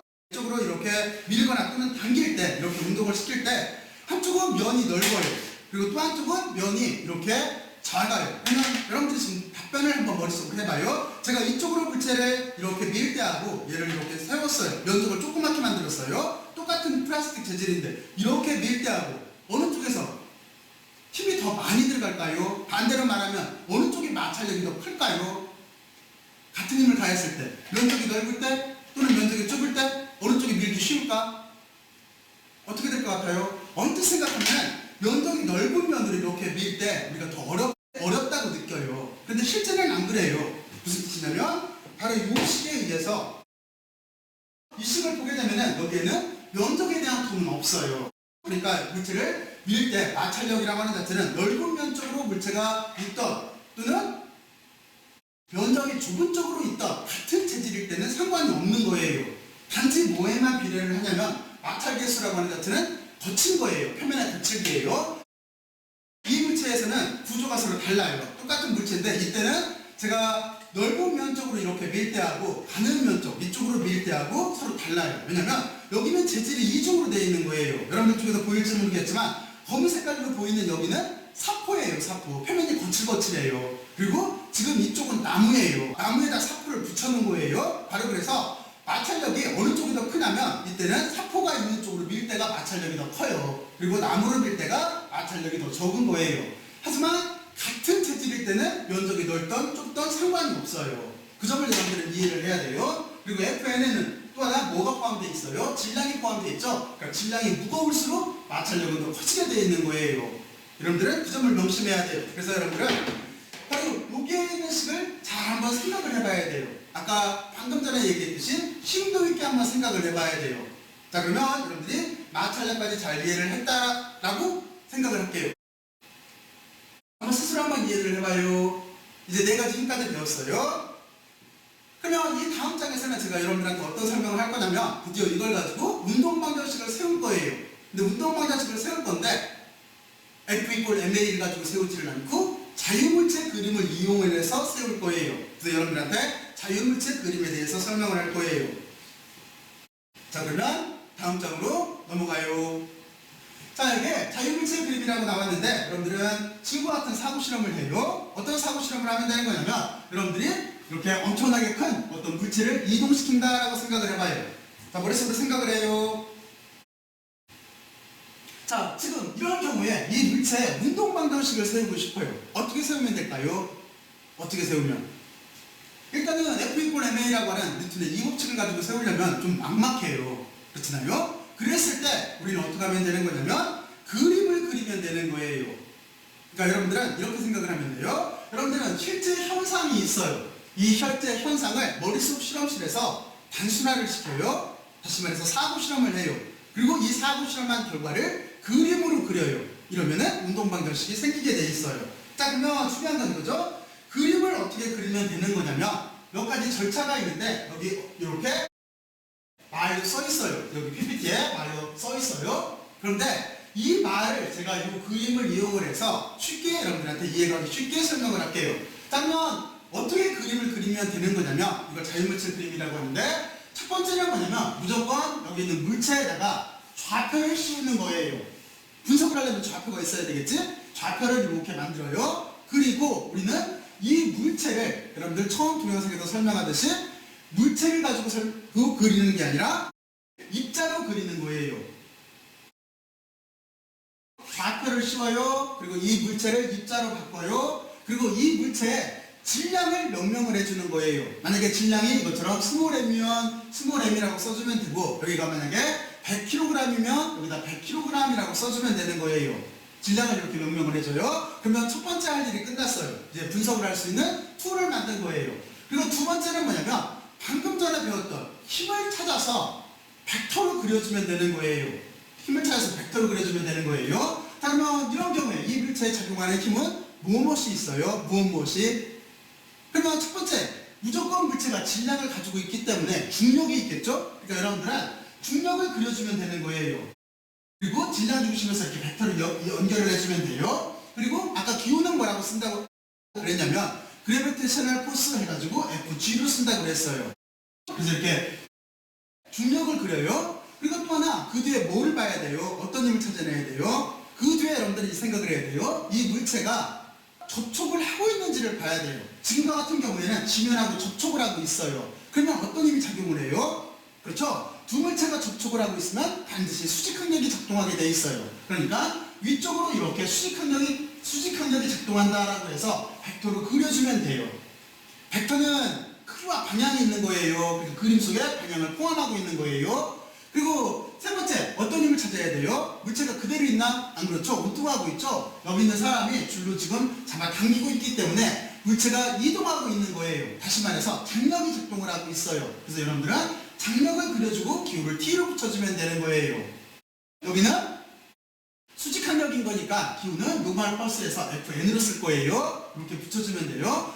그리고 만약에 이 물체와 지금 지표면 사이에 마찰이 있다라고 한다면 일반적으로는 마찰이 있는 거잖아요. 그러면 마찰은 어느 쪽 방향으로 있어요? 내가 끌고 가려고 하는 장력과 반대 방향으로 있겠죠. 그래서 내가 이동시키려고 하는 것과 반대 방향으로 이렇게 벡터를 그려주면 되는 거예요. 그리고 기호는 스몰 f를 써주면 되는 거예요. 그러면 여러분들은 두 번째 할 일이 끝났어요. 바로 여기 있는 말, 이거를 지금 제가 설명을 한 거예요. 두 번째 할 일은 뭐냐면은 여러분들은 힘을 찾아서 벡터로 그려주고 그 벡터에다가 이게 중력인지 수직항력인지 장력인지 또는 마찰력인지를 표시를 이렇게 해주면 되는 거예요.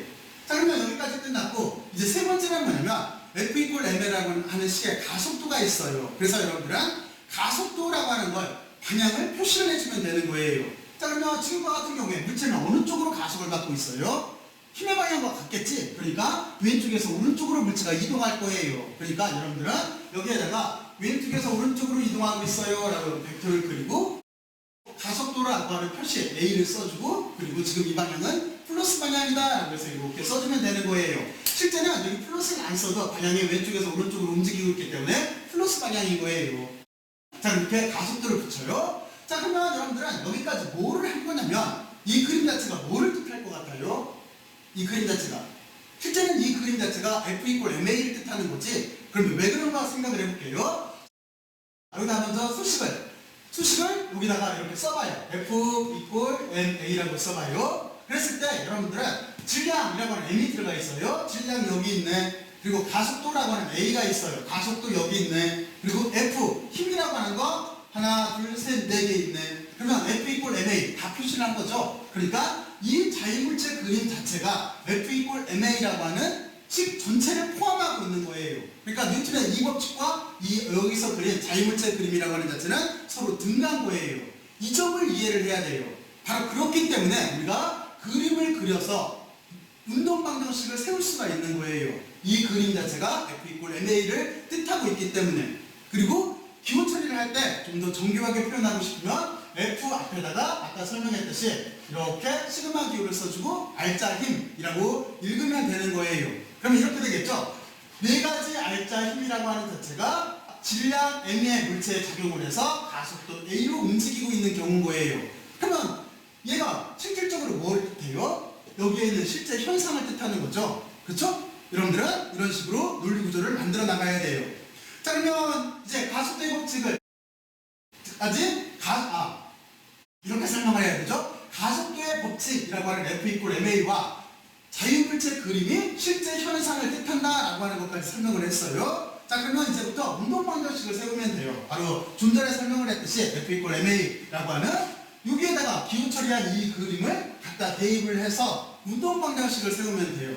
그러면 여러분들은 지금 여기에서 또 막막할 거예요. 아니, 이렇게까지 되는 건 이해를 했는데 운동 방정식을 어떻게 써주면 되나 하는 게 좀 막막할 거예요. 그래서 이 뒷장에 이 두 가지를 통해서 여러분들하고 자유물체 그림을 직접 그려보면서 여기는 운동 방정식을 실제적으로 세워볼 거예요. 여기 자유물체 그림 그리는 게 정말 중요해요. 이 자유물체 그림이 곧바로 뉴턴의 이 법칙이에요. F 이퀄 MA예요. 자, 그러면 여기까지 여러분들이 이해를 해봐요. 자, 그래서 자유물체 그림이라고 하는 자체를 간단하게 정리를 하면 이렇게 되겠죠? 어떻게 되는 거냐면 여러분들 첫 번째 할 일은 좌표를 그려요. 그리고 두 번째, 저기에 있는 물체를 입자로 그려요. 그리고 그 질량을 명명을 해줘요. 첫 번째를 끝났고, 그리고 두 번째, 여러분들은 힘을 찾아서 벡터로 표현해주면 되는 거예요. 힘은 지금 같은 경우에 중력이 있고 순서대로 하는 게 좋아요. 중력이 있고 장력이 있고 접촉하고 있기 때문에 앞으로 당기기 때문에 힘을 가하기 때문에 장력이 있고 반대로 마찰력이 있는 거예요. 이렇게 네 가지가 있는 거예요. 그리고 가속도를 써줘요. 그러면 가속도는 지금 이게 되는 거예요. 여기까지가 F 이퀄 MA예요. 그죠? 그럼 그 자유물체 그림을 다 그렸고 이제 운동 방정식을 세우면 되는 거예요. 자, 이제 다음 장으로 넘어갈게요. 꼭 스스로 정리를 해봐요. 자, 그러면 이제 여기 물체가 있어요. 여기 문제가 있어요. 문제가 이렇게 돼 있는데 문제는 간략하게 설명을 하면 이거예요. 여기가 도르래예요. 도르래가 이렇게 있고 그리고 도르래는 지금 천정에 고정되어 있어요. 그리고 두 가지 물체가 있어요. 그리고 이 줄과 이 도르래 사이에는 마찰이 없어요. 그리고 도르래의 질량이나 회전 등등도 고려하지 않을 거예요. 나중에 여러분들은 이 도르래 지금 제가 회전을 고려하지 않는다라고 했는데 이 회전될 때가 있어요. 회전 운동에서 그때는 약간 회전 운동을 추가해서 계산을 해주면 돼요. 그러면 문제 조건이 이해가 갔죠? 문제 조건은 자, 그러면 직관적으로 여기 있는 사고 실험 모델을 한번 여러분들이 머릿속으로 상상을 해봐요. 실험 모델을. 자, 그러면 저렇게 돼 있을 때 그런 조건에서 뭐를 구하라고 하는 거냐면 가속도와 실에 걸린 줄에 걸린 장력을 구하래요. 구할 수 있어요? 자, 그러면 이걸 어떻게 하게 되는 거냐면 무조건 여러분들은 사고 실험을 통해서 시각화를 시키면 되는 거예요. 자, 그러면 시각화를 자유물체 그림으로 시각화를 시키죠. 자, 그러면 여러분들은 물체가 두 개가 있어요. 그래서 저는 여러분들한테 설명을 M이라고 하는 물체 그리고 대문자 M이라고 하는 물체 두 개로 나누어서 자유물체 그림을 그릴 거예요. 처음에는 이렇게 연습하는 게 쉬워요. 나중에 복합계로 다뤄도 상관이 없어요. 하지만 처음에는 하나 물체를 분리해서 생각을 한 다음에 합치면 되는 거예요. 구조 자체는. 그러면 먼저 첫 번째 여기 스몰 m이라고 하는 조그마한 질량을 가진 구, 여기는 자유물체 그림을 그리면 이렇게 되겠죠? 자, 지금부터 하나하나 해보죠. 첫 번째 해드리고 좌표를 그리고 이 물체를 입자로 표시를 하고 질량을 표시를 해줬어요. 질량은 스몰 m이기 때문에 스몰 m인 거예요. 그렇죠? 여기까지 했어요. 그러면 두 번째 할 일 뭐? 힘을 찾아서 벡터로 표시를 해줘야 돼요. 여기 이 물체에 작용하는 힘은 지금 무엇이 있어요? 지금 물체는 무조건 질량체이기 때문에 아래쪽으로 중력이 있겠죠? 이렇게 중력이 작동을 하고 있을 거예요. 그리고 두 번째, 수직항력이 있어요? 이 물체는 접촉하고 있지가 않아서 수직항력은 없어요. 그러면 세 번째, 장력은 있죠? 왜냐면 실에 걸려있기 때문에 장력은 있어요. 그리고 네 번째, 마찰력이 있을까요? 공기저항을 무시한다라고 하는 조건이 있기 때문에 지금 마찰력도 없어요. 그렇기 때문에 이 물체에는 지금 어떤 것만 작용을 하고 있는 거냐면 아래쪽으로 중력과 여기 있는 장력만 이렇게 존재를 하는 거예요. 이렇게 그림을 그려주면 돼요. 자, 그러면 세 번째는 뭐를 해야 돼요? 가속도의 방향을 표시를 해줘야 되죠. 가속도는 지금 여기 m보다 대문자 m이 무겁기 때문에 이 물체가 위로 끌려 올라갈 거예요. 그러니까 가속도의 방향은 위쪽으로 이렇게 그려주면 되는 거예요. 그러면 여러분들은 자유물체 그림을 다 그린 거예요. 자, 그러면 이제 다시 한번 연습을 해볼까요? 여기 있는 대문자 m을 이용을 해서 이 물체가 밑으로 내려갈 거잖아요. 자, 그러면 이 물체도 똑같아요. 먼저 좌표를 그려요. 그리고 입자로 표시를 하고 질량에 대한 이름을 써줘요. 질량이 대문자 m이기 때문에 대문자 m이라고 써주면 되는 거예요. 그러면 첫 번째 일 끝났네. 기준을 잡은 거예요. 그리고 힘을 찾아요. 힘은 뭐뭐 있어요? 무조건 이 물체는 질량체이기 때문에 아래쪽으로 중력이 있을 거예요. 그리고 두 번째, 수직항력 있어요? 여기도 없어요. 접촉하고 있지가 않기 때문에. 하지만 장력은 있어요. 그래서 장력은 이렇게 표시를 해주면 돼요. 그리고 마찰력도 없는 거예요. 왜냐면 공기저항을 무시한다고 했기 때문에. 그래서 자유물체 그림은 이렇게 되고 이제 가속도만 추가를 하면 돼요. 가속도는 지금 물체가 아래쪽으로 내려가고 있기 때문에 가속도는 어느 쪽이 돼요? 이렇게 아래쪽으로 화살표를 그려주고 가속도를 뜻한다라고 해서 A를 써주면 되는 거예요. 굳이 여기에다가 방향을 붙여주고 싶으면 마이너스라고 붙여줘야 돼요. 나중에 이걸 잊어먹게 돼 있어요. 자, 그러면 이렇게 자유물체 그림을 그렸어요. 그러면 이제 여러분들이 궁금해하는 거, 운동방향식은 도대체 어떻게 세우나 하는 거를 해볼게요. 이 그림을 그대로 옮기면 되는 거예요. 왜냐면 어떻게 옮기는 거냐면 이거예요. F 이퀄 MA이기 때문에 여기에 R자 힘에서 F를 이렇게 써요. 그리고 그 뒤에 있는 힘을 다 써주면 되는 거예요. 뭐냐면 힘 자체가 지금 위쪽으로 장력이 있어요. 그러니까 여러분들은 장력 T가 있다. 그리고 플러스 방향이다 라고 써주면 되는 거예요. 아래쪽으로 중력이 있어요. 그래서 mg라고 써주고 방향이 아래쪽이기 때문에 마이너스를 붙여주면 되는 거예요. 그러면 여기까지가 R자 힘이에요. 그러면 이쪽은 MA인 거죠. 근데 MA 할 때 가속도를 조심해야 돼요.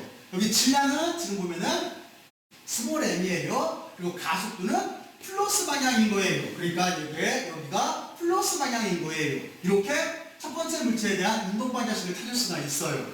그리고 제가 몇 가지 얘기를 하면서 주의사항을 줬는데 여러분들이 두 번째 식을 한번 써보면은 좀 더 심도 있게 이해를 할 수가 있을 거예요. 그러면 밑으로 내려가는 물체에 대해서 운동 방향식을 써볼까요? 그럼 이건 이렇게 되겠죠? 무조건 물체가 지금 여기는 이렇게 되겠죠? F 이퀄 MA에서 R자 힘은 여기에서 장력이 존재를 하는 거죠. 장력은 플러스 방향인 거예요. 그러니까 장력 T는 플러스 방향인 거예요. 그리고 중력이 작동을 하고 있어요. 중력은 mg예요. mg로 이렇게 써야 되는데 질량의 이름이 대문자 m이었어요. 그러니까 대문자 m의 g로 써줘야 되는 거예요. 그리고 방향은 아래쪽으로 내려가고 있기 때문에 마이너스가 붙어요. 그리고 드호를 써주고 이쪽은 A가 들어가야 되죠. 그런데 질량이라고 하는 자체는 대문자 m이에요. 그리고 A는 마이너스 방향이에요. 아래쪽으로 내려가고 있기 때문에. 그래서 여러분들은 여기다가 마이너스를 이렇게 붙여줘야 돼요. 여러분들은 어떻게 생각을 해야 되는 거냐면 주의사항은 이거예요. 질량의 이름을 그래서 명명을 해놓은 거예요. 이게 잘못하면 헷갈려요. 질량의 이름에 맞게 여기다 써줘야 돼요. 그리고 가속도도 써놓은 이유가 뭐냐면 가속도도 벡터기 때문에 방향이 있어요. 이쪽은 플러스인 거예요. 이쪽은 마이너스인 거예요. 이거를 잊어먹고 쓰면 안 돼요. 여기는 힘을 표현하고 있는 거기 때문에 질량만 스칼라량인 거예요. 여기만 10kg, 20kg이라고 하면 스칼라량인 거예요. 나머지는 다 벡터량인 거예요. 그 벡터는 방향을 갖고 있기 때문에 우리는 마이너스 플러스로 방향을 꼭 표시를 해줘야 되는 거예요. 자, 그뒤부터는 모든 게 수월해져요. 왜냐면 이렇게 두 물체에 대해서 운동 방정식을 세운 다음에 그 뒤에 어떻게 하면 돼요? 두 물체가 실제는 실로 연결이 되어 있는 거죠. 실로 연결이 되어 있기 때문에 우리는 연립방정식을 세우면 되는 거예요. 그러면 정말 단순한 연립방정식이지. 그래서 가속도를 구하시오라고 한다면 여러분들은 지금 같은 경우에 어떻게 하면 돼요? 장력을 없애주면 되는 거기 때문에 여기를 이렇게 해놓고 나서 지금 장력을 없애려면 빼주면 되겠네. 식을 빼주면 장력은 없어지고 여기는 플러스로 바뀌었어요. 그러니까 플러스 m이 나올 테고 마이너스 스몰 m이 나올 테고 그리고 중력 가속도를 묶어주면 돼요.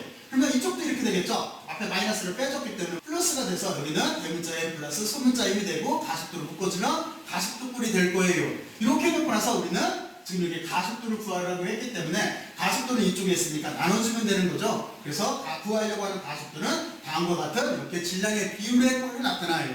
그러니까 가속도와 중력 사이에 질량의 비율이 들어가는 거예요. 플러스 마이너스 이렇게 들어가는 거예요. 이 부분이 물체 운동에 대한 역학계에 따라서 이 부분이 바뀌게 되어 있는 거예요. 자, 그러면 여러분들은 여기까지 한번 따라와 봐요.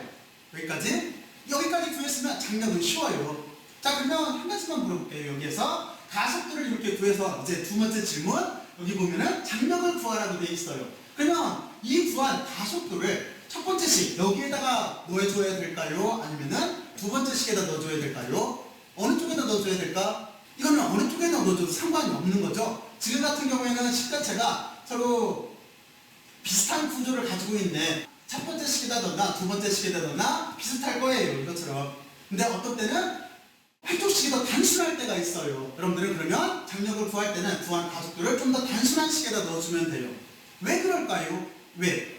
이 점에 대해서 생각을 하고 있어야 돼요. 이건 이유가 간단해요. 아까 제가 바로 전 문제 때문에 여러분들한테 부연 설명을 먼저 해놨는데 장력이라고 하는 자체는 짝힘이에요. 그쵸? 짝힘. 그러니까 쉽게 말해서 지금 장력은 이렇게 벡터로 그리게 되면 여기다 그리게 되면 이렇게 여기다 그리게 되면 이렇게 해서 이 두 힘은 서로 짝힘으로서 존재할 수밖에 없어요. A만에 여기 M이라고 썼으니까 스몰 M에 작용하던 대문자 M에 작용하던 장력은 서로 짝힘으로 크기가 같을 수밖에 없는 거예요. 바로 그래서 가속도를 구한 다음에 장력을 구할 때는 둘 중에 편향식에다 넣어주면 돼요. 그래서 이렇게 저는 지금 1번식에다 넣었어요. 그러면 이렇게 하면 되겠지. 이쪽을 이렇게 넘겨주고 나서 그래서 여기를 묶고 그리고 가속도를 넣어주게 돼서 넣어줘서 정리를 하게 되면은 이것도 똑같이 장력도 가속도라고 하는 텀이 있고 질량의 비율로서 나오게 돼 있어요. 이렇게 여러분들은 가속도와 장력을 구할 수가 있어요.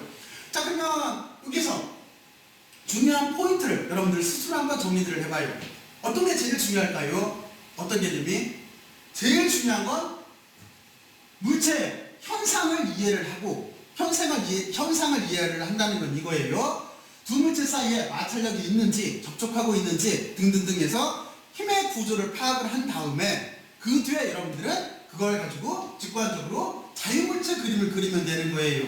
이 자유물체 그림을 그리고 나서 그거를 F=MA를 이용해서 방정식을 세우면 되는 거예요. 그리고 문제 조건에서 구하라고 하는 값을 이 방정식을 연립 방정식으로 풀면 되는 거예요. 단순하죠? 그래서 여러분들은 방정식을 직접 쓸 생각을 하지 말고 자유물체 그림을 그리면 되는 거예요. 자, 그러면 여기까지 이해를 해봐요. 다음 장으로 넘어갈게요.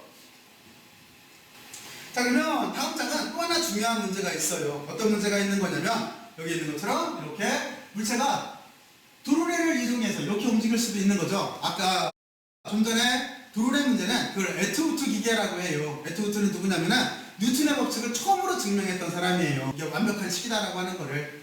자, 그러면 됐고 이거는 거기에서는 물체가 1차원으로만 움직이잖아요. 위아래로만. 하지만 이거는 이렇게 물체가 2차원으로 X축과 Y축으로 움직일 대로 개념을 확대한 거예요. 제일 기본적인 문제 중에 하나예요. 자, 그러면 이때도 똑같이 바로 이렇게 운동을 하고 있을 때 여기에서 가속도와 장력을 구하라고 되어 있잖아요. 자, 그러면 여러분들은 가속도와 장력을 구하래요. 근데 조건은 뭐냐면 이번에는 표면하고 마찰력이 없대요. 자, 그러면 머릿속으로 먼저 상상을 해봐요. 자, 여기는 구조를 상상을 해봐요. 여기를 이렇게 줄로 팽팽하게 연결해 놓고 나서 손으로 스몰 M을 잡고 있다가 탁 손을 치우면 마찰력이 없기 때문에 얘가 내려가고 이건 끌려오는 구조가 되겠죠. 이렇게 머릿속으로 상상을 해야 돼요. 자, 그러면 그랬을 때 두 물체의 운동 방정식을 세워야 돼요. 어떻게 세우면 될까요? 뭐부터 생각을 해야 될까요? 맞아요. 여러분들은 운동 방정식을 세우기 위해서 자유물체 그림을 먼저 그리면 돼요. 자, 그러면 다시 한번 연습을 해보죠. 어떻게 그리면 되는 거냐면 여기는 사각형 물체, 원형 물체를 구별을 할게요. 자, 먼저 첫 번째 좌표를 그려요. 그리고 두 번째 사각형을 입자로 그려요. 그리고 질량을 붙여요. 이게 첫 번째 할 일이에요. 자, 그게 대문자 M이에요. 그럼 첫 번째 할 일 끝났고 이제 두 번째는 힘을 찾아요. 힘을 찾아서 벡터를 그려주면 돼요. 힘은 뭐뭐 있어요? 지금 같은 경우에 무조건 중력은 있는 거죠. 그렇죠? 그러니까 중력이 있어요. 그리고 물체가 접촉하고 있어요. 그러면 위쪽으로 수직항력이 있는 거예요. 수직항력이 있어요. 그리고 세 번째, 물체를 줄을 이용해서 끌고 가고 있어요. 그러니까 장력이 있어요. 그리고 네 번째, 장력 때문에 원래는 물체가 마찰력이 있어야 되는데 문제 조건에서 마찰력은 없다고 그랬어요. 그러니까 마찰력은 없는 거예요. 그러니까 벡터를 그리면 안 돼요. 이렇게 이해를 하려고 노력을 해야 돼요. 힘은 이 세 가지만 있어요. 자, 그리고 가속도의 방향은 세 번째 할 거, 가속도의 방향은 어디예요? 지금 이 물체는 왼쪽에서 오른쪽으로 이동하고 있기 때문에 가속도는 플러스 방향이 되는 거예요. 자, 그러면 자유물체 그림 다 그렸죠? 그리고 두 번째는 이 물체는, 여기 원형 물체는 좀 전에 여러분들이 그려봤던 거예요. 자, 그러면 한번 여러분들이 지금부터 그려봐요. 좀 전에 했던 거니까. 그랬어요? 이거는 이렇게 되겠죠? 첫 번째, 똑같이 좌표를 그리고 물체를 입자로 그려요. 그리고 질량을 명시를 해줘요. 질량은 지금 스몰 m이에요. 소문자 m이에요. 여기까지 첫 번째 조건을 잡았어요. 두 번째, 힘을 찾아요. 힘은 뭐뭐 있어요? 무조건 중력은 있는 거죠. 여기 중력은 무조건 작동을 하고 질량체이기 때문에. 그리고 아까 같은 논리에 의해서 수직항력 있어요? 없어요? 없어요. 물체가 접촉하고 있지 않아서. 하지만 장력은 있는 거예요. 장력은 위로 작동을 해요. 그리고 마찰력은 있어요? 없어요? 없어요. 공기 마찰력을 없다라고 본다면, 아주 작다라고 본다면. 그래서 벡터는 이렇게 두 가지밖에 없을 거예요. 자, 그러면 두 번째까지 했고, 그리고 세 번째 어떤 걸 해야 돼요? 가속도를 찾아서 표시를 해줘야 돼요. 가속도는 어느 쪽? 아래쪽인 거지. 그래서 가속도는 이것처럼 아래쪽으로 이렇게 내려가는 그림이 되는 거예요. 자, 그러면 여러분은 자유물체 그림을 그렸어요. 이걸 바탕으로 해서 어떤 걸 하는 거냐면 운동 방정식을 세우면 되는 거예요. 자, 그러면 이렇게 되겠죠? 첫 번째 물체, 첫 번째 사각형 블록은 어떤 거냐면, 왜 이렇게 되냐면 지금 여기서 보면은 수직항력과 여기 있는 중력은 서로 크기가 같고 방향이 반대예요. 그러니까 이 두 개는 안 써도 되는 거예요. 이 두 가지는 크기가 같고 방향이 반대이기 때문에 안 썼어요. 남는 힘은 요거밖에 없어요. 이쪽으로 이렇게 가면 장력밖에 없어요. 장력 T밖에 없어요. 그리고 이 물체는 이 장력 T가 뭐하고 같아야 돼요? F = MA에서 MA하고 같아야 돼요. 기호 처리를 단순해서 보여주는 거예요. 아까는 여기다가 이렇게 알짜 힘이라고 하는 거는 하고 쓴 거잖아요. 근데 지금은 알짜 힘도 뺐고, 그리고 여기 그 중력과 뺀 거예요. 단순화시켜서 쓴 거예요. 그리고 이쪽에 질량은 지금 대문자 m이에요. 그리고 가속도는 플러스 방향인 거예요. 그러면 첫 번째 이 그림을 기호 처리하면은 뉴턴의 이 법칙을 사용하면 정말 단순하게 표현되는 거잖아요. 자, 이렇게 방정식을 세우고, 그리고 두 번째, 여기도 마찬가지예요. 여기도 장력이 있어요. 플러스 방향으로 있어요. 그리고 중력이 있어요. 중력은 마이너스 방향으로 있어요. 그리고 여기에 등호가 있고, 이게 질량은 스몰 m이에요. 스몰 m으로 써주고, 가속도는 아래쪽으로 내려가고 있기 때문에 마이너스가 이렇게 있는 거예요. 이렇게 두 가지 운동 방정식을 세웠어요.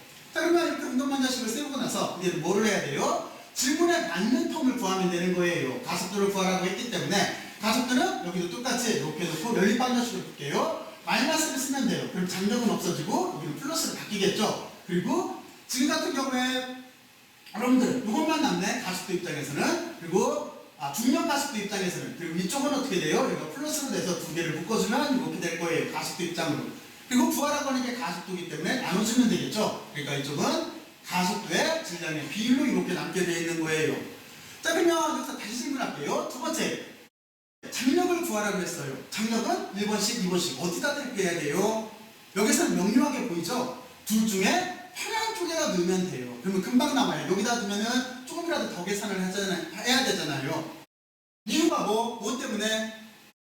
간단해요. 장력이라고 하는 자체는 이렇게 그릴 수가 있고 여기도 이렇게 그릴 수가 있는데 두 힘은 크기가 같은 짝힘인 거예요. 그래서 어느 쪽에다 넣어도 상관이 없어요. 지금은 위에다 넣게 되면은 이것처럼 장력은 금방 계산이 돼요.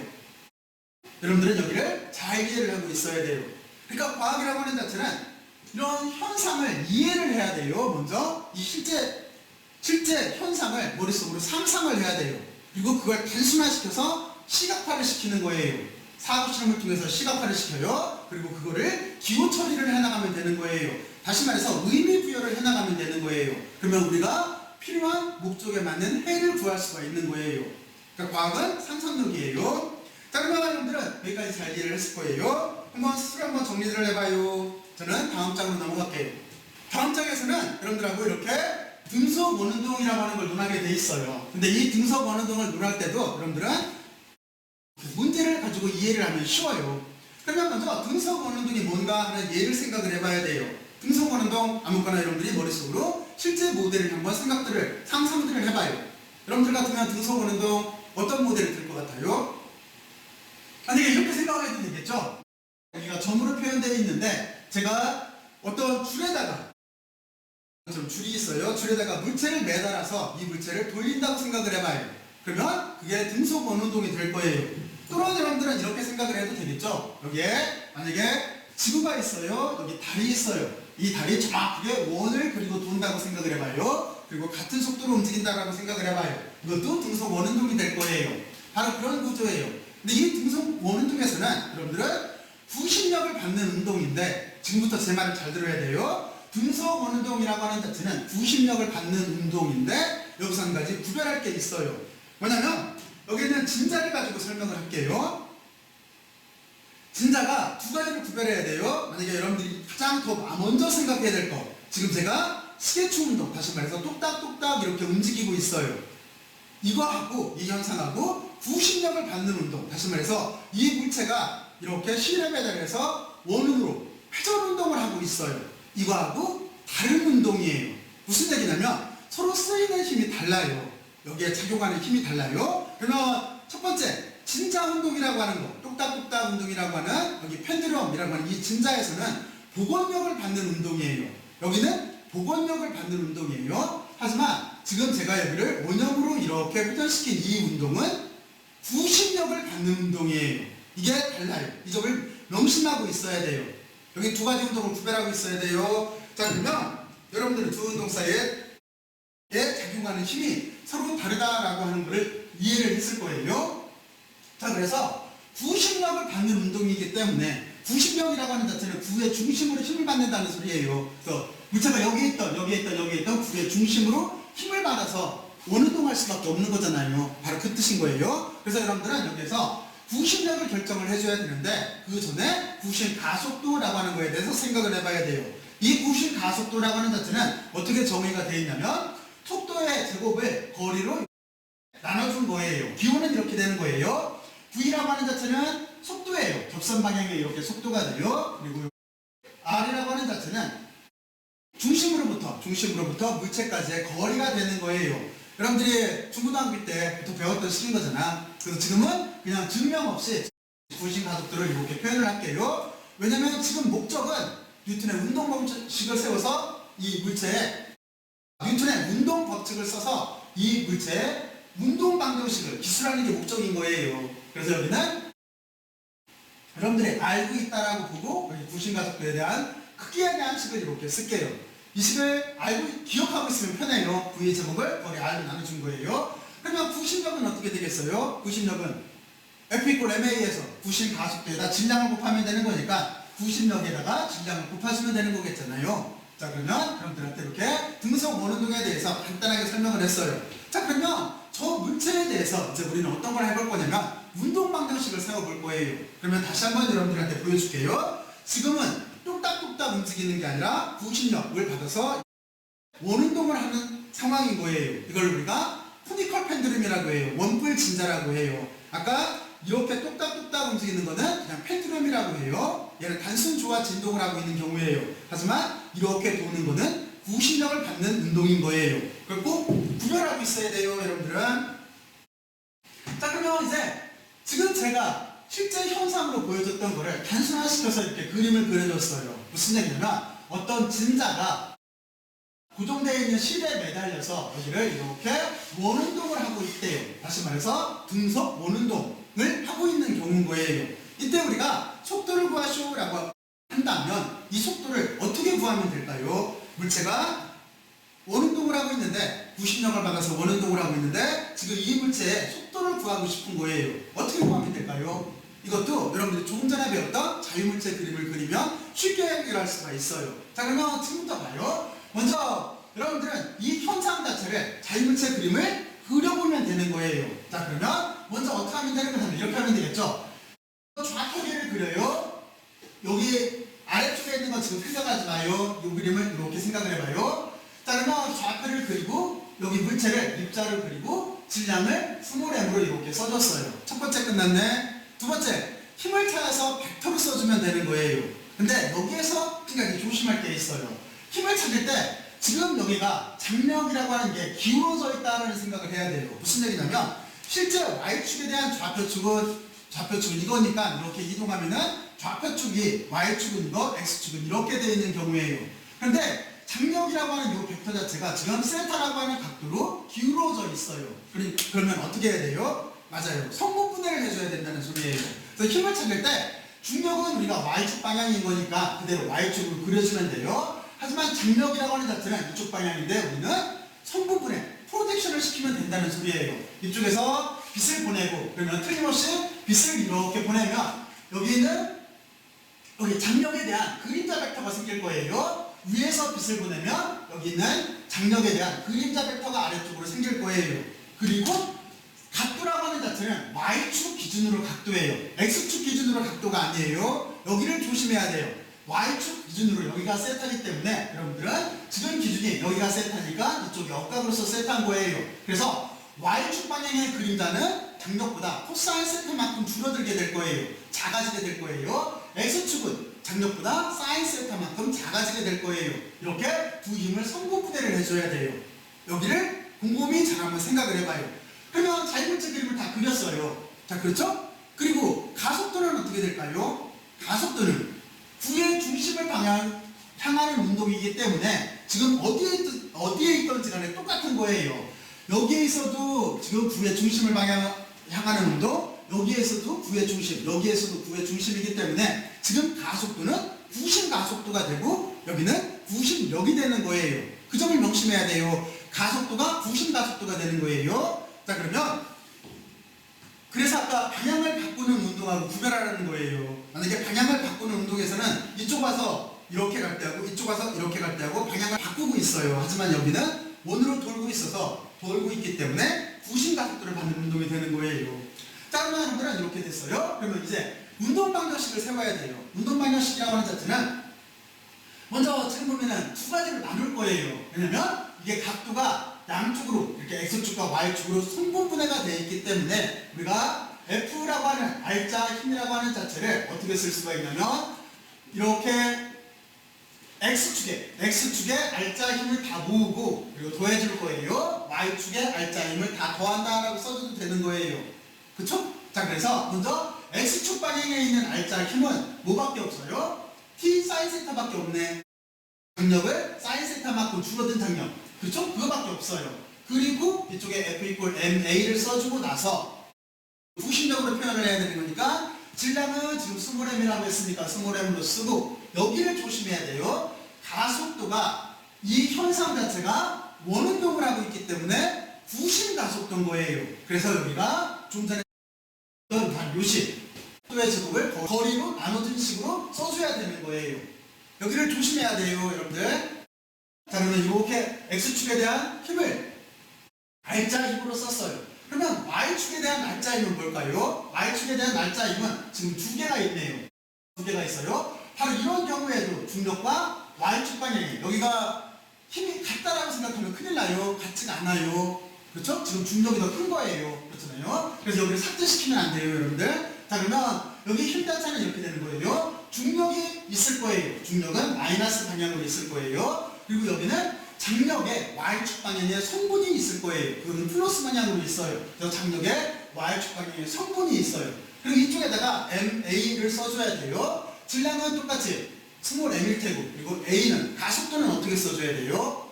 이때 가속도를 또 조심해야 돼요. 이때 가속도는 지금 물체가 운동을 할 때 다시 한번 보여줄게요. 여러분들이 실제 현상을 보면서 자꾸 머릿속으로 현상을 이해하려고 노력해야 돼요. 이 물체는 지금 지구 바닥면을 평면이라고 한다면 평면을 기준으로 수평으로 돌아가고 있는 중인 거예요.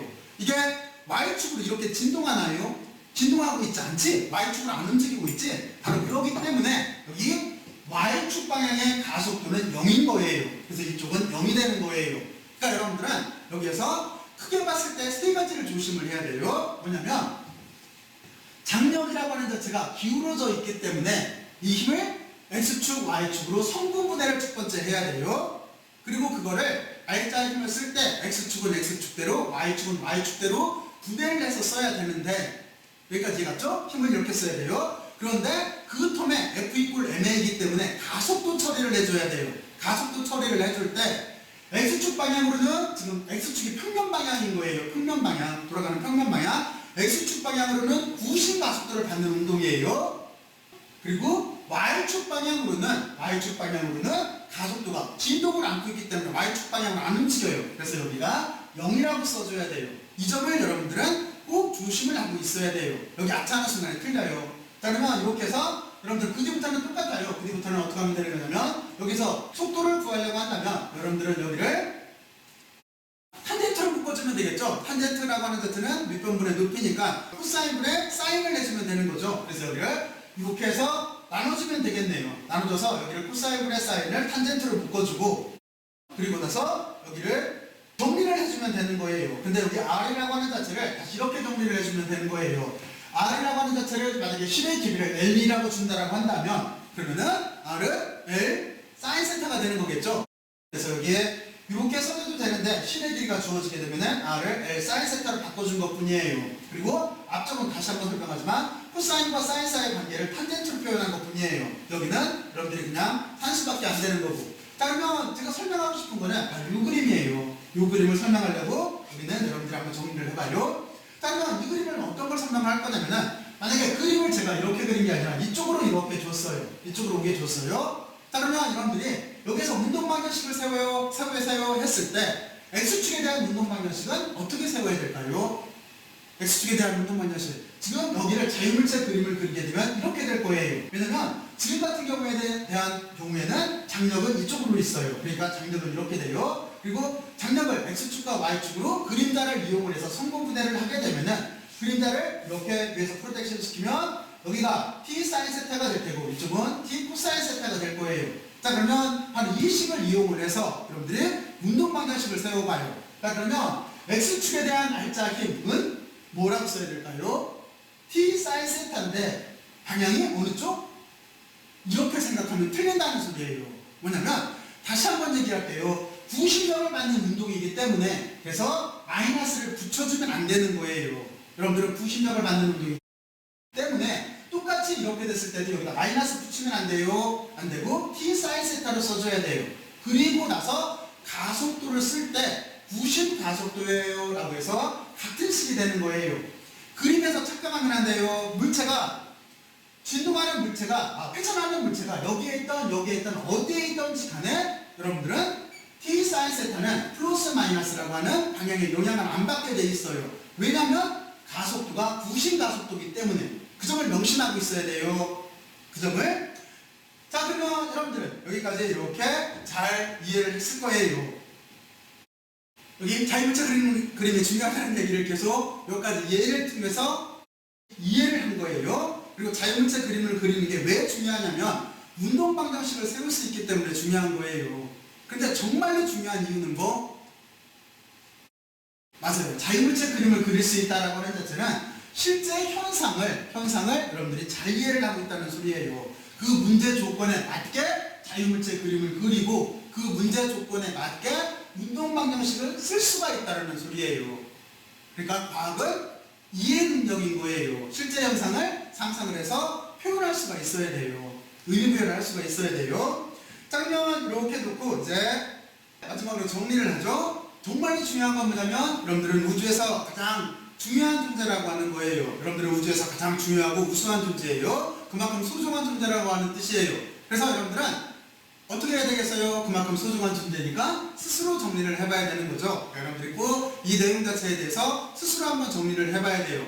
지금 오늘 배운 이 내용 자체가 여러분들이 역학측의 핵심인 거예요. 그 부분을 명심하고 있어야 돼요. 아까 제가 그랬잖아요. 1687년도에 뉴턴이 혁명적인 책을 써요. 그게 프린키피아라고 하는 책이에요. 그 책 내용이 지금 여러분들이 오늘 배운 거예요. 이 내용만 알고 있으면 여러분들은 어떤 물체가 힘을 받아서 운동을 하더라도 단지 복잡할 뿐이지 모든 걸 다 예측할 수가 있는 거예요. 과학이라고 하는 자체는 법칙을 이용해서 미래를 예측하는 거잖아요. 바로 그걸 할 수가 있는 거예요. 그만큼 중요한 거예요.